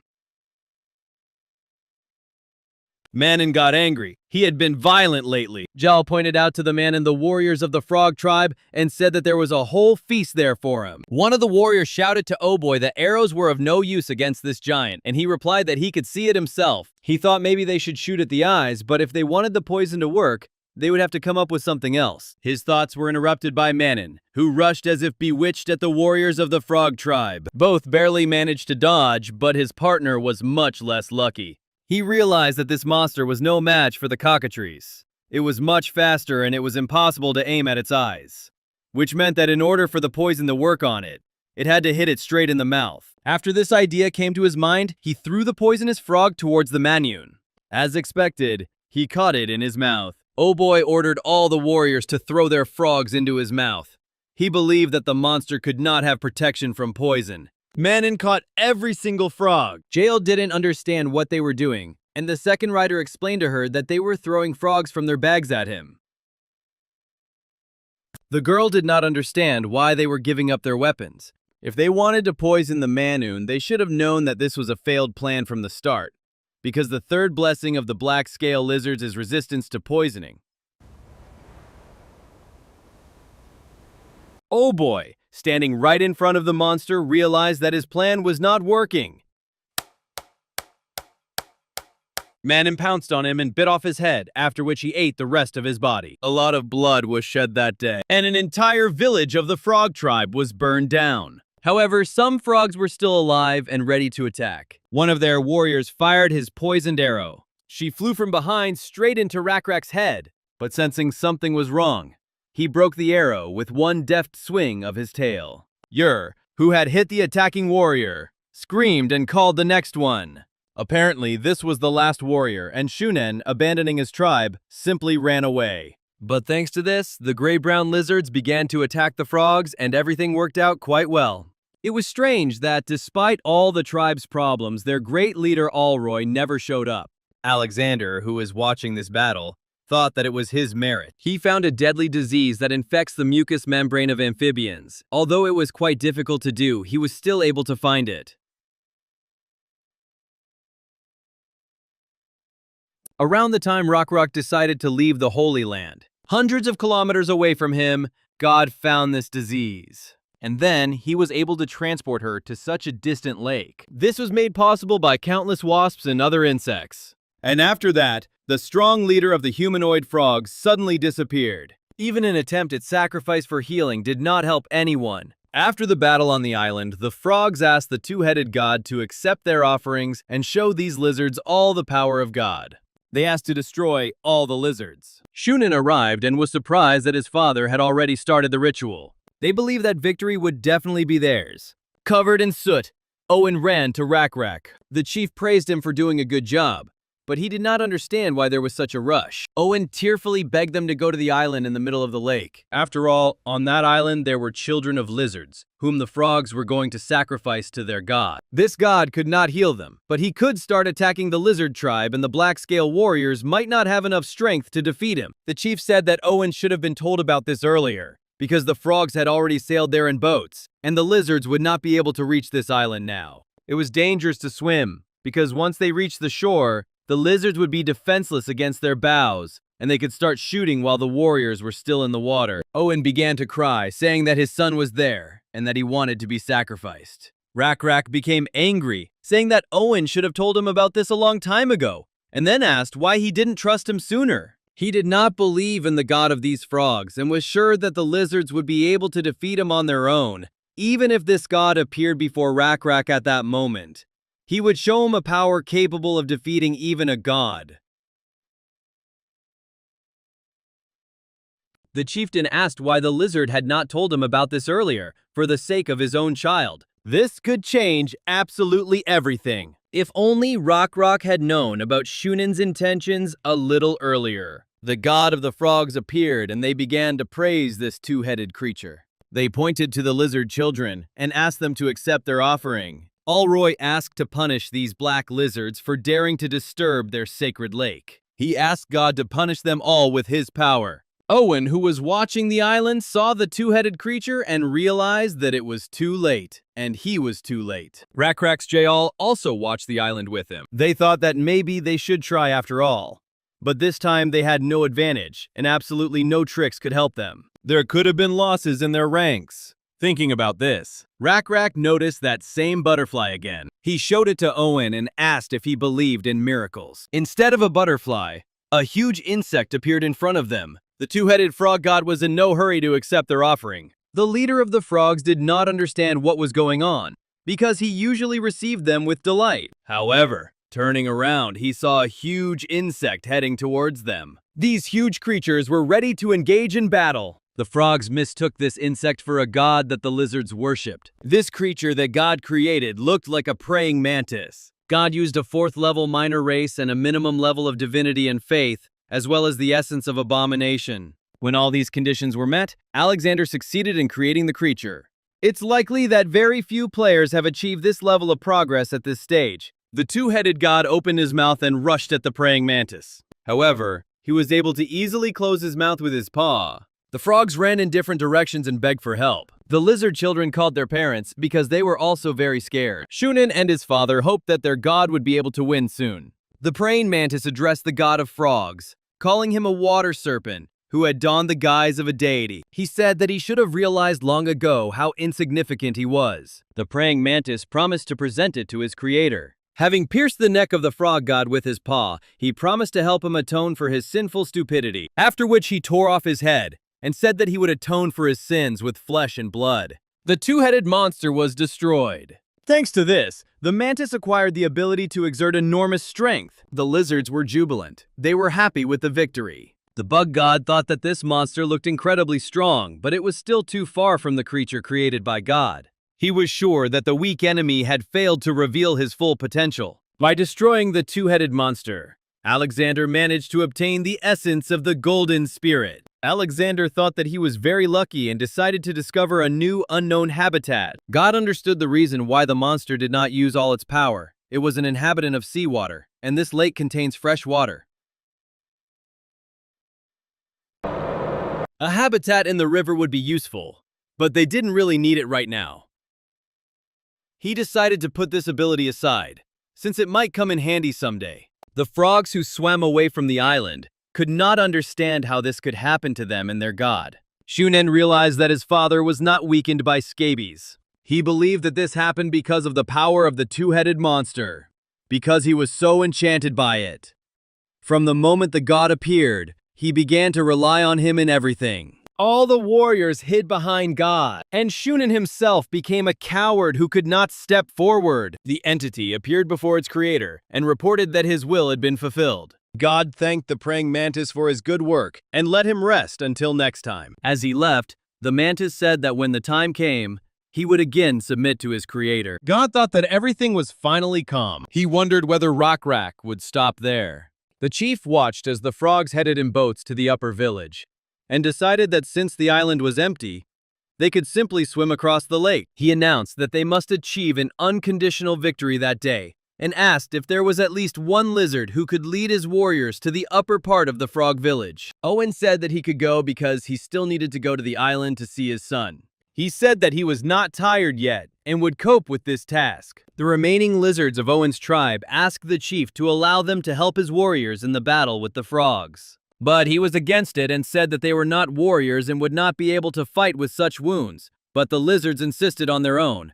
One of them said that he had previously been a warrior, and he was sure that not only warriors were capable of killing frogs. They said that after the Rakrak tribe was able to fight back against their oppressors, everyone was inspired and came to join the battle. This fire had been growing in their hearts ever since they became slaves. The chief said that they were simply upset. They confirmed this and said that they were in despair because of all the friends, children, and grandchildren they had lost, and they really wanted to take revenge for all of this. The chief agreed with them and said that they had every right to be angry. He ordered all who were thirsty for revenge to follow him. Rakrak remembered how Shounen taught him archery. He said that Rakrak needed a little more practice to be at the level of the warriors of the frog tribe, but the chief was outraged. He did not understand why he was not yet at the level of warriors, because he hit right in the center of the target. And he explained that in shooting skill, this is not the most important thing. Rock had strength and accuracy, but he spent too much time aiming.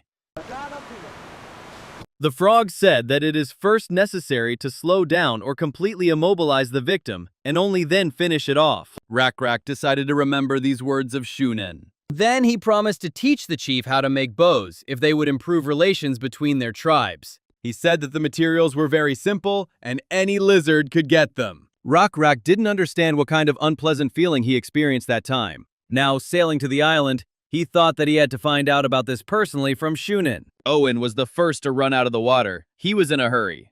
The lizard finally wanted to hug his child. The black-scaled tribe lizards watched the family reunion. Rock ordered Yura to send the wounded along with the children on the boat and to go with them himself. Then he needed to move the gray lizards to the lower part of the village in order to cause confusion among the enemies. Yura assumed that they would attack from two sides, but the leader said that only after he had distracted the enemy's attention should he and his warriors swim across the lake and begin the attack.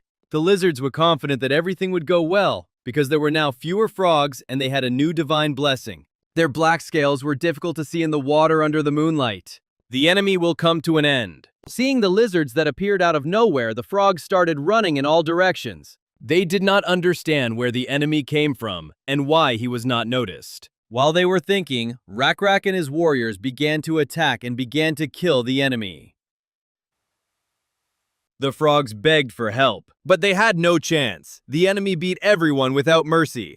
The leader of the frog tribe was frightened when he saw Rock in front of him and asked the two-headed god to repay all the sacrifices he had made to him and to save him. However, the chief was not interested in these pleas, and he struck his spear straight into the chest of the frog chief. Having killed him, Rock said that their god was no more.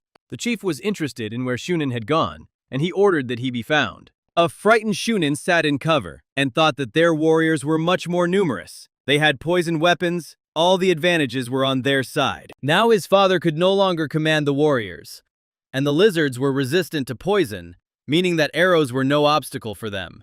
He didn't understand how they should proceed further. Lost in his thoughts, he lost sight of the enemy leader, who snuck up behind him and thus scared him. He hoped that in this hiding place, he would be able to remain unnoticed. Rock asked him if he was not a warrior. He said that he would be merciful and allow the enemy to die a warrior's death, and ordered them to raise their weapons. But Shounen asked for mercy and asked about their friendship. He said that he did not hold any grudge against the lizard tribe. Rarick thought about his words, and Shounen said that they were also threatened by this two-headed monster. He offered to reveal one secret to the leader. The frog promised to tell him how to make a bow, since the chief was interested in these materials. And Rock asked to tell him what they make it from, and he replied that it's from tendons. They take tendons from the back, but the leader was not satisfied with this. He was also interested in whose tendons they used. With a trembling voice, Shounen said that these were the tendons of the lizards. After these words, he realized that his end had come.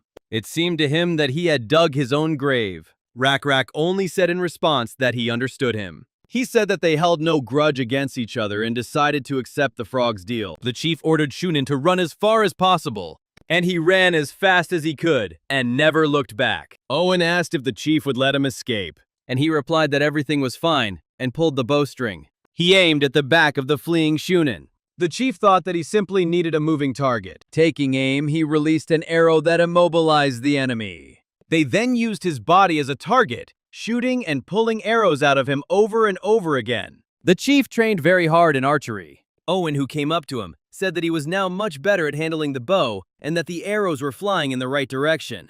Rock noticed that they needed to make the bowstring stronger, as it would break if they pulled it even a little tighter. However, under the current conditions, they could not find better material, and besides, it was time to leave this forest. Winter was approaching, and this area was a habitat for water buffalo, which usually migrate to warmer places in search of food. Rock asked Owen if he had gone hunting again today, and received a positive answer. He said they had taken care of the frogs that were wandering around the area, so there shouldn't be any problems with the supply of bow material for a while. The leader was pleased with this news. The chieftain asked if Alroy was Owen's target, but he replied that of course not, because he had been wounded as seriously as his son, and he would become someone's headdress, just like his son's bones on the chief's body. Owen's son made a small figurine out of wood. Seeing her, Rock said that this was their keeper. He really liked this little thing. He said that the figurine was beautiful and really well made. Owen's son told him that he wanted to give it to the great chief, but he asked if the boy was sure that he wanted to say goodbye to this thing. But Owen said it was okay, because making and trading items was a fairly popular practice among village children these days. Jaelu wondered if there were many more such children in the village,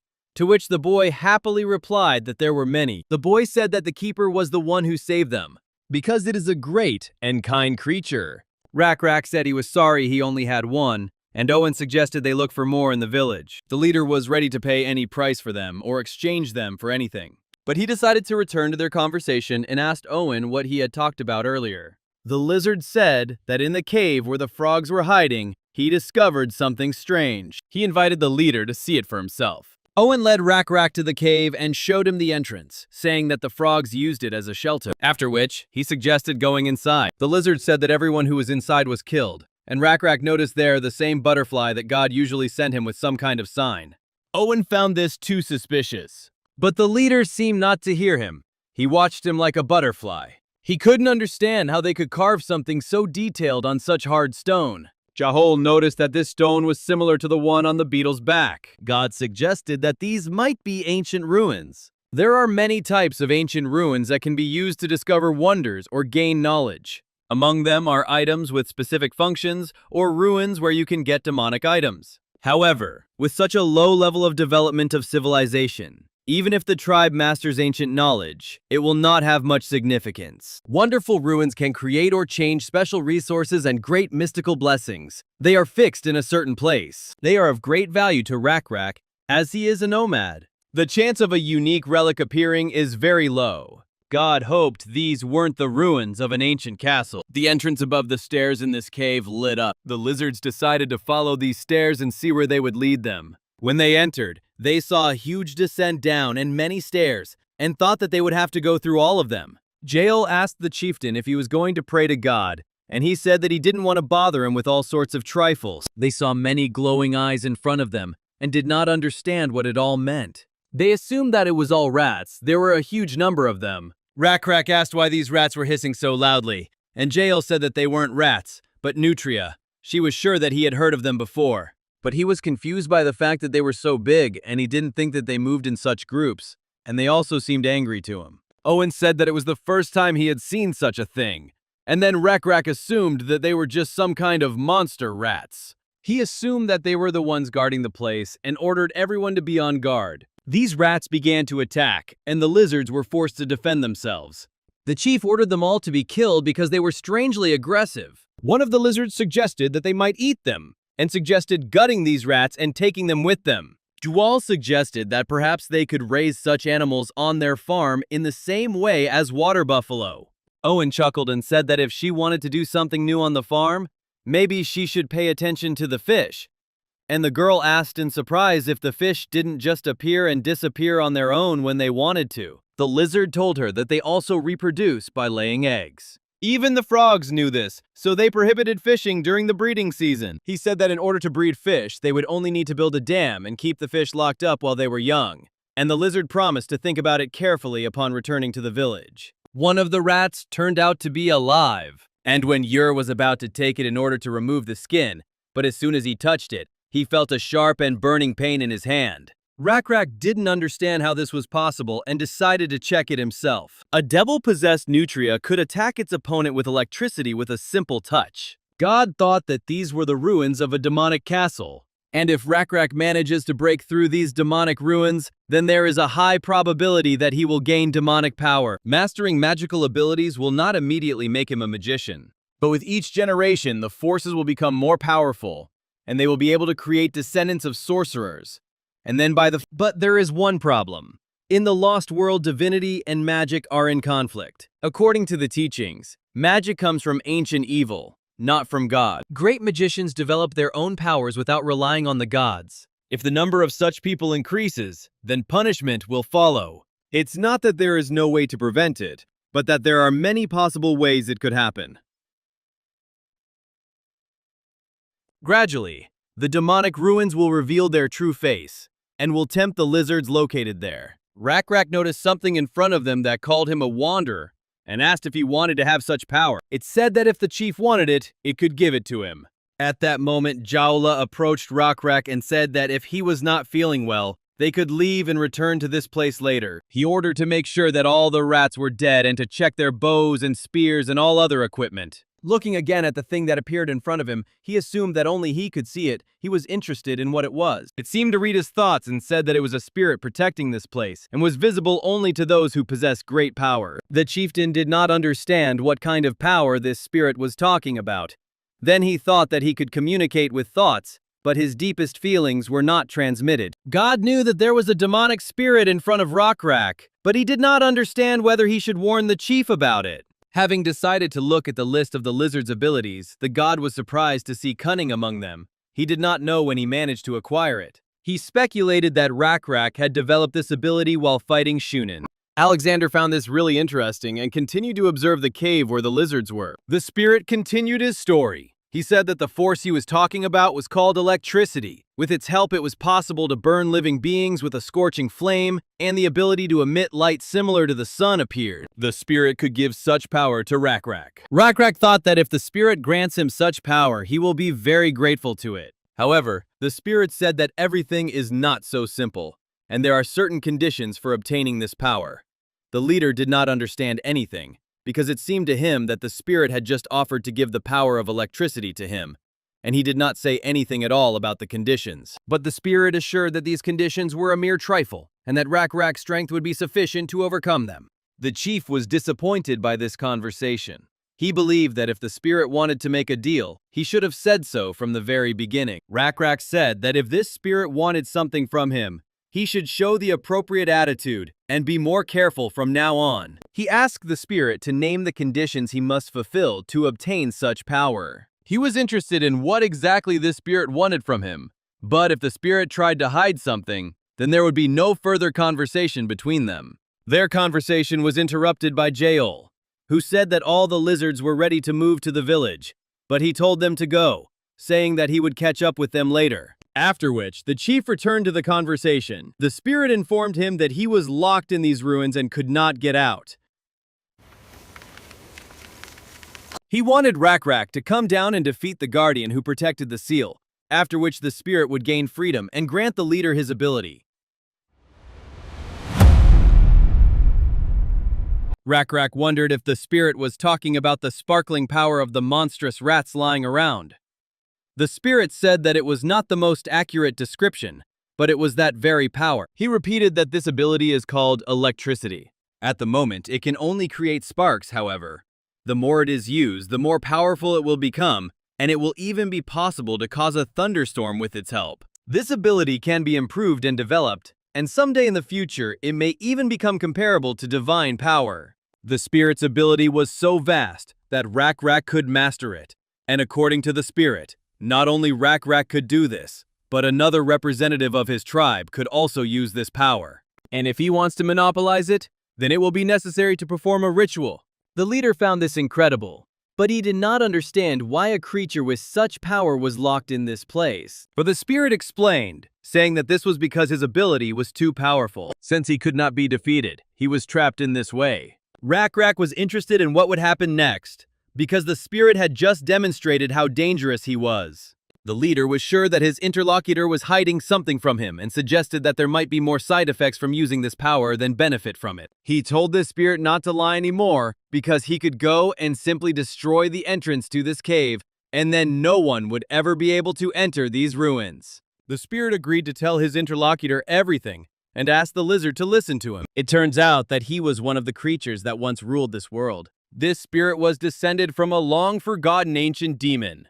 Neither the gods nor he remembered their origin. He was locked here for an unknown amount of time because abilities with unknown origins intoxicate people. Since people do not know the origin of powers, they mistakenly believe that they belong to them. Rockrak thought about what he saw, those whose minds were drugged by power. He suggested that it was a demonic force that was influencing people in this way. The spirit confirmed his suspicions and said that, in addition to all this, his abilities were disorderly. The winners are selected at random. God's power is given to those who are chosen by his judgment. But on the other hand, even those who do not know how to handle power could master it. Rockrak thought that over time the ability develops, and there will definitely be people who will desecrate the god and rebel against him. But this ability was certainly powerful and desirable. It would definitely be useful in battle. The leader agreed to the spirit's conditions, but he had his own. The spirit was surprised that the lizard wanted to put forward some of his own conditions, but he asked what they were. Firstly, the lizard was interested in the possibility of transmitting the ability only to a few select people due to the random transmission of the ability. The spirit assumed that this could be done, but he did not understand why the leader needed it. He explained that if this gift was given only to the chosen few, it would be perceived as God's choice, and then creatures will stop contradicting God. The second condition was that the spirit also had to begin to believe in their bug god. But the spirit was outraged because he was a demonic spirit who was older than all modern gods. Rockrak believed that it didn't matter, because what mattered was how he would behave in the future. But the spirit considered this absurd, because the gods do not like demonic spirits. But the leader asked not to judge their god with their prejudices. Rockrak considered the nameless god of beetles to be generous, and this spirit seemed useful to him. The spirit wondered if the god of these lizards would be able to accept him. The leader was sure that if the spirit agreed to the conditions, then everything would be just like that. The spirit confessed that he was not actually locked in these ruins, but simply ruled over them. And these nutrias were simply an attempt to break the leader, in order to understand whether he was suitable or not. But he still deceived the lizard, and he wondered if he was angry about it. Rockrak said that he understood everything and therefore the spirit was forgiven. The chieftain believed that since the spirit lived with these monstrous rats in such a damp and dark place, the lizard should have been more patient. He said that the interlocutor should go outside and see many beautiful places. The spirit asked the lizard's name and he introduced himself. After this, the demonic spirit reported that the test was passed, and if the nameless god of bugs accepted it, then this ability would belong to Rockrak. Alexander was given the opportunity to possess this spirit and to connect it with the holy, and he decided to take this chance. In this way, he was able to overcome the punishment and gain demonic ability. In his mind, he praised Rockrak, considering that their meeting was a stroke of luck for both of them. So the nameless god of beetles gave Rockrak the ability, and he mastered the power of thunder and lightning. This is how the story of the chosen black lizard looked like. 9 whole years have passed since then. But despite all the history that was told, the man who talked with the black lizard did not understand what relation the nameless god of beetles had to thunderstorms. The lizard asked what color the lightning was, but without waiting for an answer, he said that it was blue. Then he asked what their god's name was. The man grinned and replied that everyone called him the blue bug god, but he still didn't understand why that was so. But the lizard explained to him, saying that he always sent blue butterflies as clues. The man realized that throughout this long story they had never introduced themselves to each other, and said that his name was Hui. He was interested in the name of his interlocutor, but the lizard said that they would have to end their conversation there. The black lizard thought that uninvited guests had arrived. Hui said that the gnolls had arrived, the so-called hyena people, a warlike savage race with a tribal way of life. The lizard told the man that he had one question for him. He wondered if they were like the people from Salkate. After thinking for a moment, the man said that they were defenseless and poorly armed, and that they also lacked vigilance. To him, they were just wandering gnolls. The lizard liked his reasoning. Taking off his hood, he prepared to shoot. He was also interested in another question. Should they then destroy these hyenas? The hyenas seemed to sense that someone was aiming at them. The arrow hit right next to the leg of one of their tribe. The hyena screamed that it was an enemy attack. The lightning that appeared initially confused them, and then she hit all the gnolls in that place with a good electric shock. Having come to after a good shake, one of them shouted that the lizard had done it. He cursed this lizard but was forced to give the order to retreat. The lizard finally remembered that he had not had time to introduce himself to this man, and said that his name was Owen. Hui couldn't believe he was talking to someone so great. Owen said that he hadn't used his power for a long time, and suggested taking a break to talk for a bit. He lit his pipe, and the man thought that these smoking pipes and tobacco were ritual attributes used by selected black lizards to replenish their strength. Owen said that everything was fine, and if the person had any questions for him, he could ask them. Hui didn't understand why a lizard with such power was following someone. He didn't speak of betrayal. He was only interested in why the lizard lived such a hard life, wandering alone in this wild area. Owen said he had a good reason for this. He was full of sins. The lizard told how he once betrayed many of his people. However, he was shown the path to redemption. His goal was to spread the names of the blue insect god and the tribal chieftain Raka through stories and writings. This is the path of redemption he chose. We thought that even without his stories and writings, there was hardly anyone in this area who had not heard of the tribe of black-scaled lizards.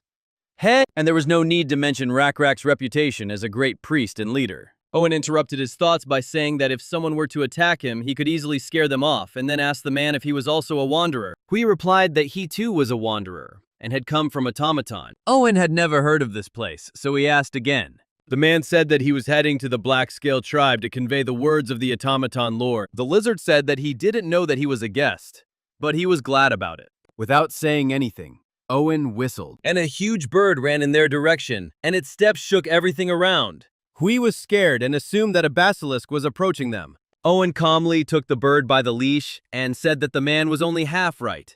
It was a korka, or to be more precise, a cross between a basilisk and a chicken. He told the guest to climb onto this wonderful bird. The lizard said that he had not been to the village for a long time and just wanted to visit his comrades. He promised to take the man away, but in return he would have to listen to his story to the end. Already during the movement, we asked whether Owen would tell about the blue god of insects or the saga of Rakrak, and he grinned and replied that he would tell a little bit of everything. Meanwhile, in the tribe of the famous leader and priest Rakrak, they moved in their entirety, driving a herd of buffalo, the warriors rode on corks, and the ordinary inhabitants moved on foot.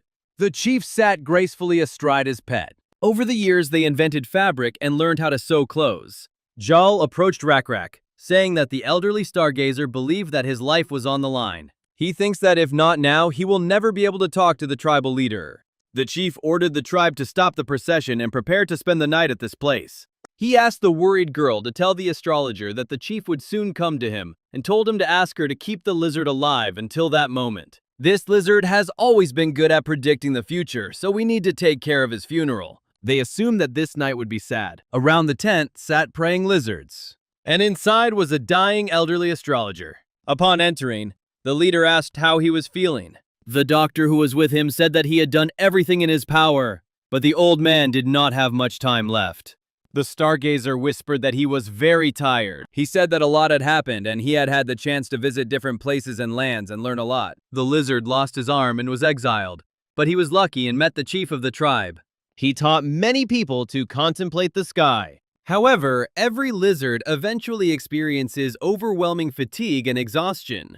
And there is only one way to cure this disease. This method consists of falling asleep forever. The stargazer smiled and said that he had decided to be a little extravagant before his last journey and steal time from the busiest person in the tribe. He asked if time was not the most valuable thing, and the chief laughed. He was glad that even in such a situation, this lizard was joking. The astrologer had one question that no one but Rakrak could answer. The leader was all ears and awaiting the question. The lizard was interested in what would happen to them after they died. This question was asked of the first chosen one, the priest closest to the god. What awaited the lizards after death? They say that when everyone dies, they fall asleep, and the astrologer was curious whether they would have nightmares forever. Rakrak replied that, unfortunately, he didn't know this information. He was interested in why the lizard decided that he could answer this question. But the old man was sure that it was so, because the blue god of insects saved them when they got lost, so he hoped that he would continue to guide them even after they left the world of the living. Such was his faith. He asked the leader if it differed from God's will, but he said that the astrologer was right, and everything would be exactly like that. The blue god guided them whenever they were lost, and he would surely not leave them even after death. Smiling, the old man asked if Rakrak really thought so. The astrologer was interested in how all this would happen and whether they would appear face to face before God. The leader thought and began to fantasize about how all this could be. He imagined a wonderful place where he could run, enjoy himself, and relax. He thought about what the weather would be like in that place, and then added that there must definitely be a clean river there. The astrologer said that he would like to have a house where he could just relax. Not a tent that would give the impression that he would soon have to move again, but a solid house where he could settle down. He said that he doesn't like tents. Rakrak thought that this old man had begun to move from place to place.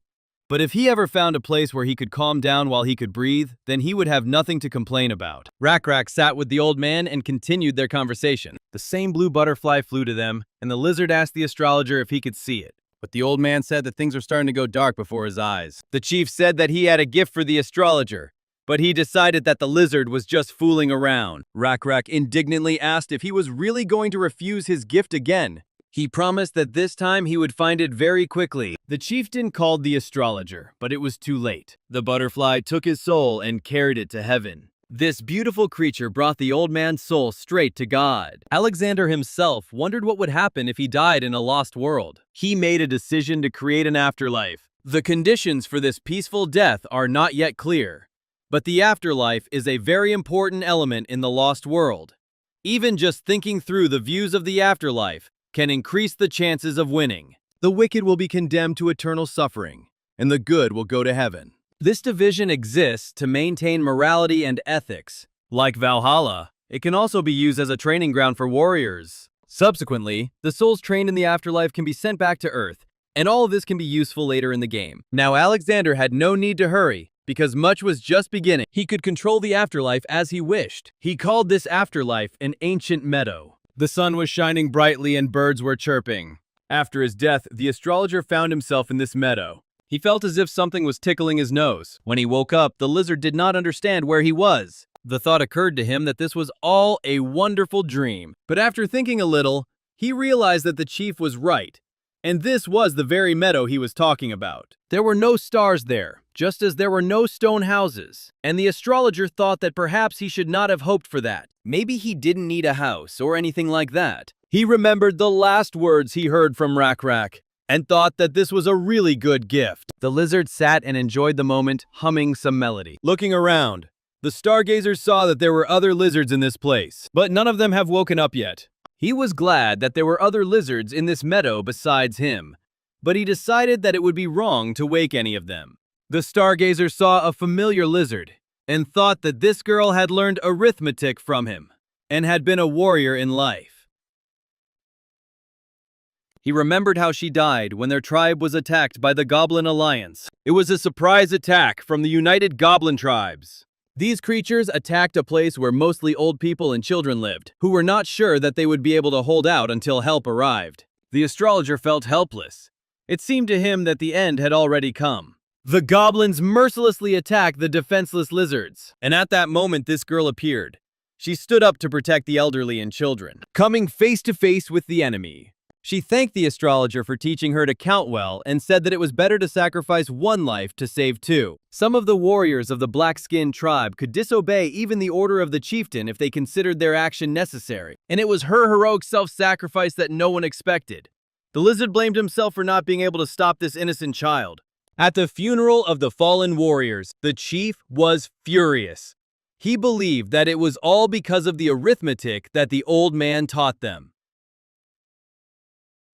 He said that all the warriors who knew how to count, having disobeyed the order, rushed to fight the enemy. They all believed that it was better to sacrifice one life in order to save two. The old man then asked him if he really thought that these warriors had done wrong. But the chief was furious that they were all right and all he could do was get angry. After this, many warriors came to learn to count, and she inspired interest in arithmetic in the warriors. He was glad that they met again, and tears of happiness appeared in his eyes. He wondered if there was anyone in this meadow who had already woken up.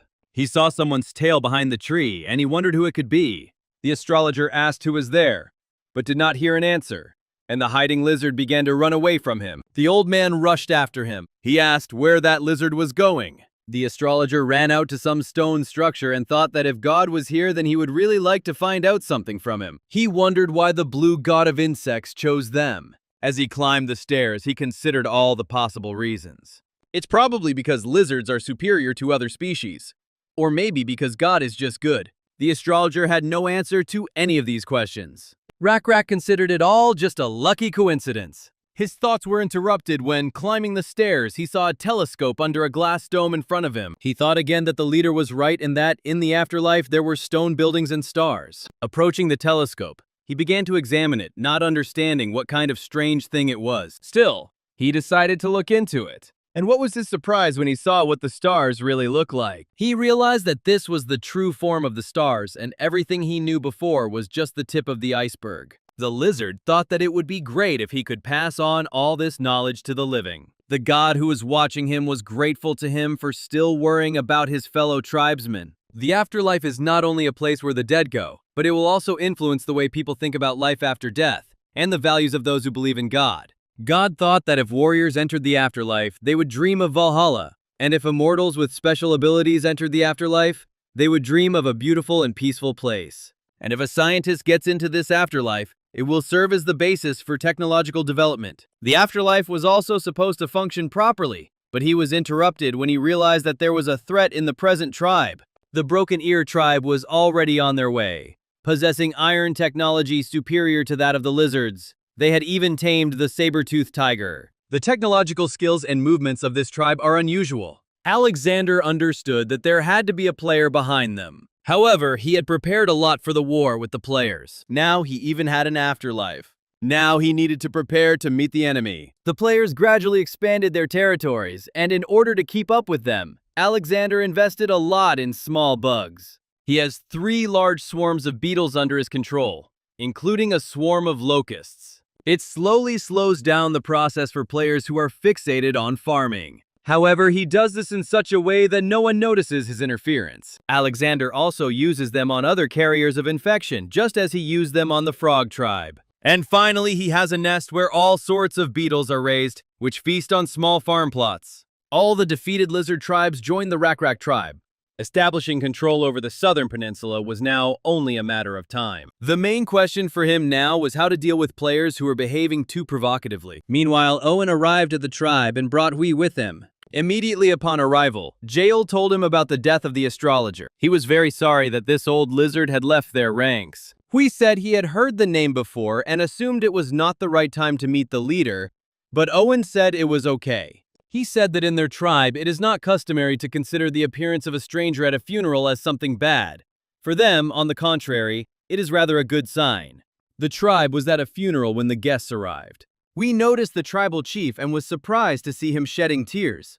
And he asked Owen if it was normal for a leader to shed tears like that. The lizard asked a counter question, asking if people don't cry when they are sad. He said that people also cry, but leaders do not do this in public, because each of them has their own reputation.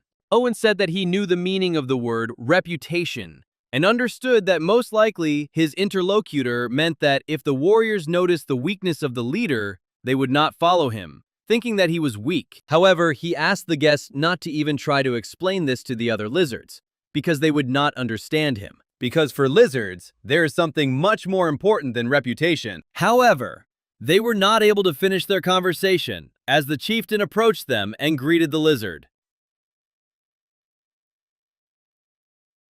Owen apologized for not being able to say goodbye to the stargazer in time, but Rak assured him that everything was fine. He asked who the man next to Owen was, and the lizard said that he had arrived to carry out an order from Lord Automata. The man introduced himself, saying that he was Hui from Automaton.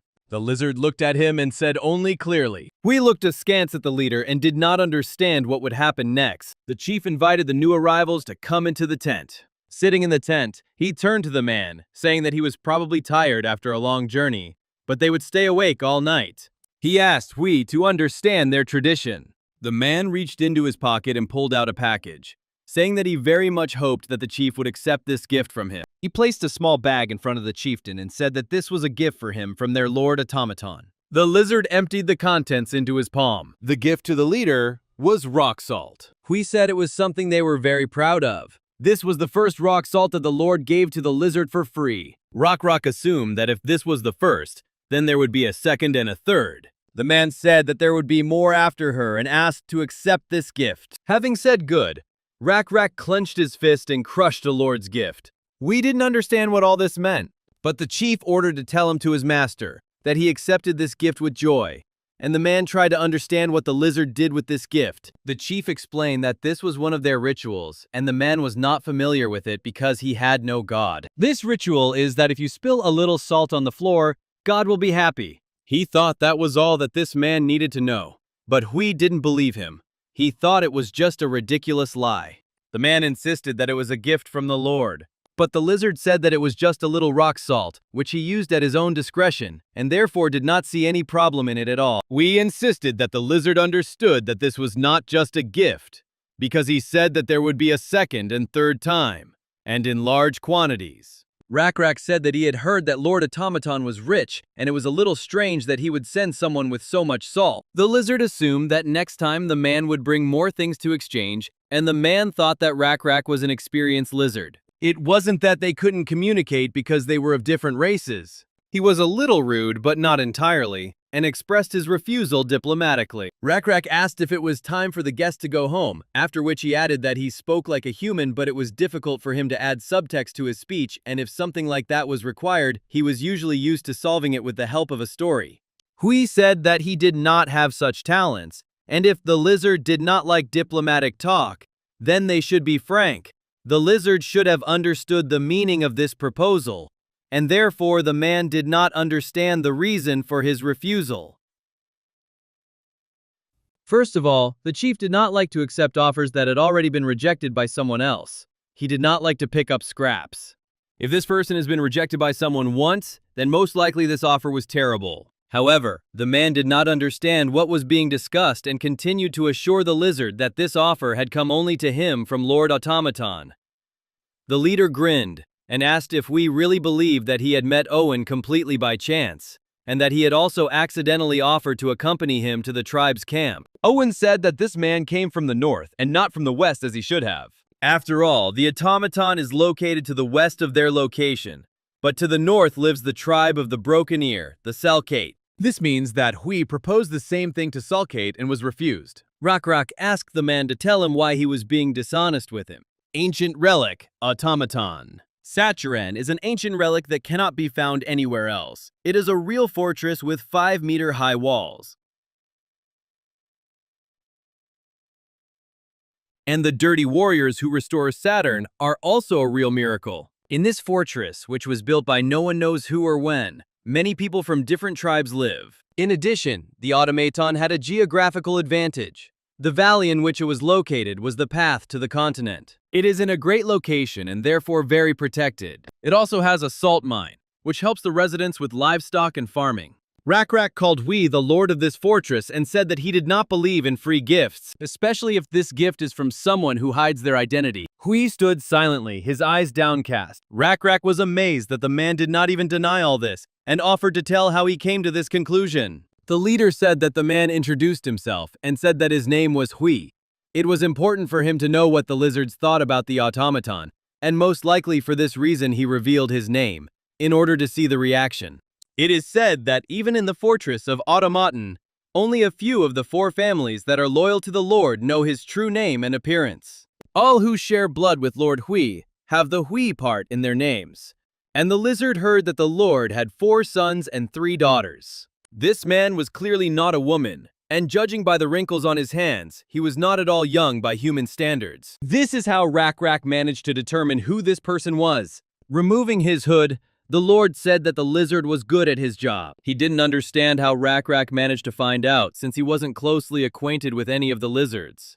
The man confessed that he was Lord Automaton and his name was So Hui. But it didn't change anything at all, and he just wanted to give this salt to the Black Scale Chieftain for free. However, Rakrak was sure that there must be some price for this, since even the greedy Salcoit rejected this offer because of his insight.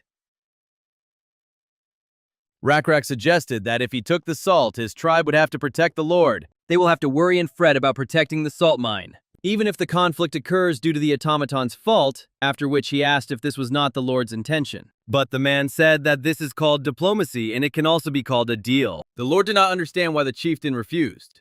If he knew what benefits this deal could bring it, the lizard was sure that the Lord had never heard this answer from anyone else. And he asked why they didn't just capture the automaton. If the lizards throw out the people, then the salt mine and fortress will belong to his tribe. The Lord asked if Rock meant to say that they intended to attack his people, but he replied that he was simply reasoning about what would be best for his people. This diplomacy brings no benefit to his people at all, so capturing the automaton would be their best bet. If his calculations were correct, then even if they had to suffer some losses, they would be able to conquer it.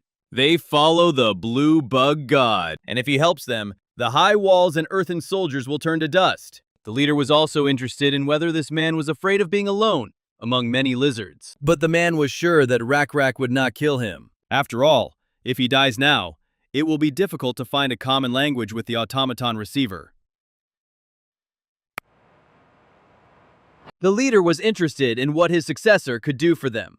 The man asked the lizard if he knew about a game called Go. He talked about how they place white and black stones alternately on intersecting rows, a game where the winner must capture all the enemy stones. But now, the rules of the game were not the most important thing. What's important on this board is the main stone. The man knew that the game had already begun. This is a game where two gods play with their tribes as stones.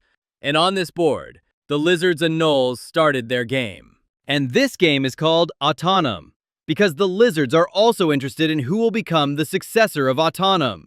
Recently, the Lord's children began to talk about the teeth of anger and the rest about the blue butterfly. His children began to believe in gods, but the Rak could do nothing about it, and it was less harmful to them than an attack on the automaton. 3 months ago, the gods decided to clash civilizations. The opponent was glad to see Nebula because they had not seen each other for a long time. However, he did not understand when they managed to become friends, and the second god reminded him of their last virtual game. Alexander was interested in, without trivial stories, why the opponent had requested a chat, but the opponent didn't like that he had called that game trivial. The opponent was sure that this time he would be able to emerge victorious, simply by smearing the nebula. Alexander did not understand why they were arguing. Alexander clarified that there would be no next time, because this was the very last time. But the opponent knew about this and just got a little carried away. In any case, Alexander knew the hegemony's style of play. He appears simple, but he has brutal instincts during conflicts. And he's very good at multitasking. There were many instances where he won because of wars in the beginning. The main character thought that he didn't need to adapt to something that someone else was good at. Hegemony asked Nebula if he really wanted to determine the winner in different ways. And he said that this is exactly how it is. They both needed the same thing. The automaton and his men were at stake. All that remained was to choose the contradictory prophecy. Prophecy is a skill that can be used if you are at divinity level or higher. It's a kind of quest that players give themselves. If the player's prophecy comes true, he gets additional experience points. However, if it fails, the punishment will also be significant. A decrease in experience points due to the religion points spent on the prophecy. And if the player is lucky, he will receive a fine or a negative event will occur. Alexander was interested in what would happen if two players used a prophecy. This is called a contradictory prophecy. One side would receive a reward, and the other would receive a punishment. Such a turn of events would be ideal. They then decided to create a prophecy about who would become the next successor to the automaton. This was the purpose of the contradictory prophecy. Each of them chose one of the Lord's children and placed their bet on him. But before the players made their choice, Hegemony briefly told about all the children of the current Lord. They decided to write down their predictions, and then double-check whether they had chosen the same receiver. Hegemony placed his bet on the second child, whose name was Junhui. Nebula, however, placed his bet on the fourth daughter, whose name was Kyunhui. The enemy was surprised. He did not expect such a choice from Alexander.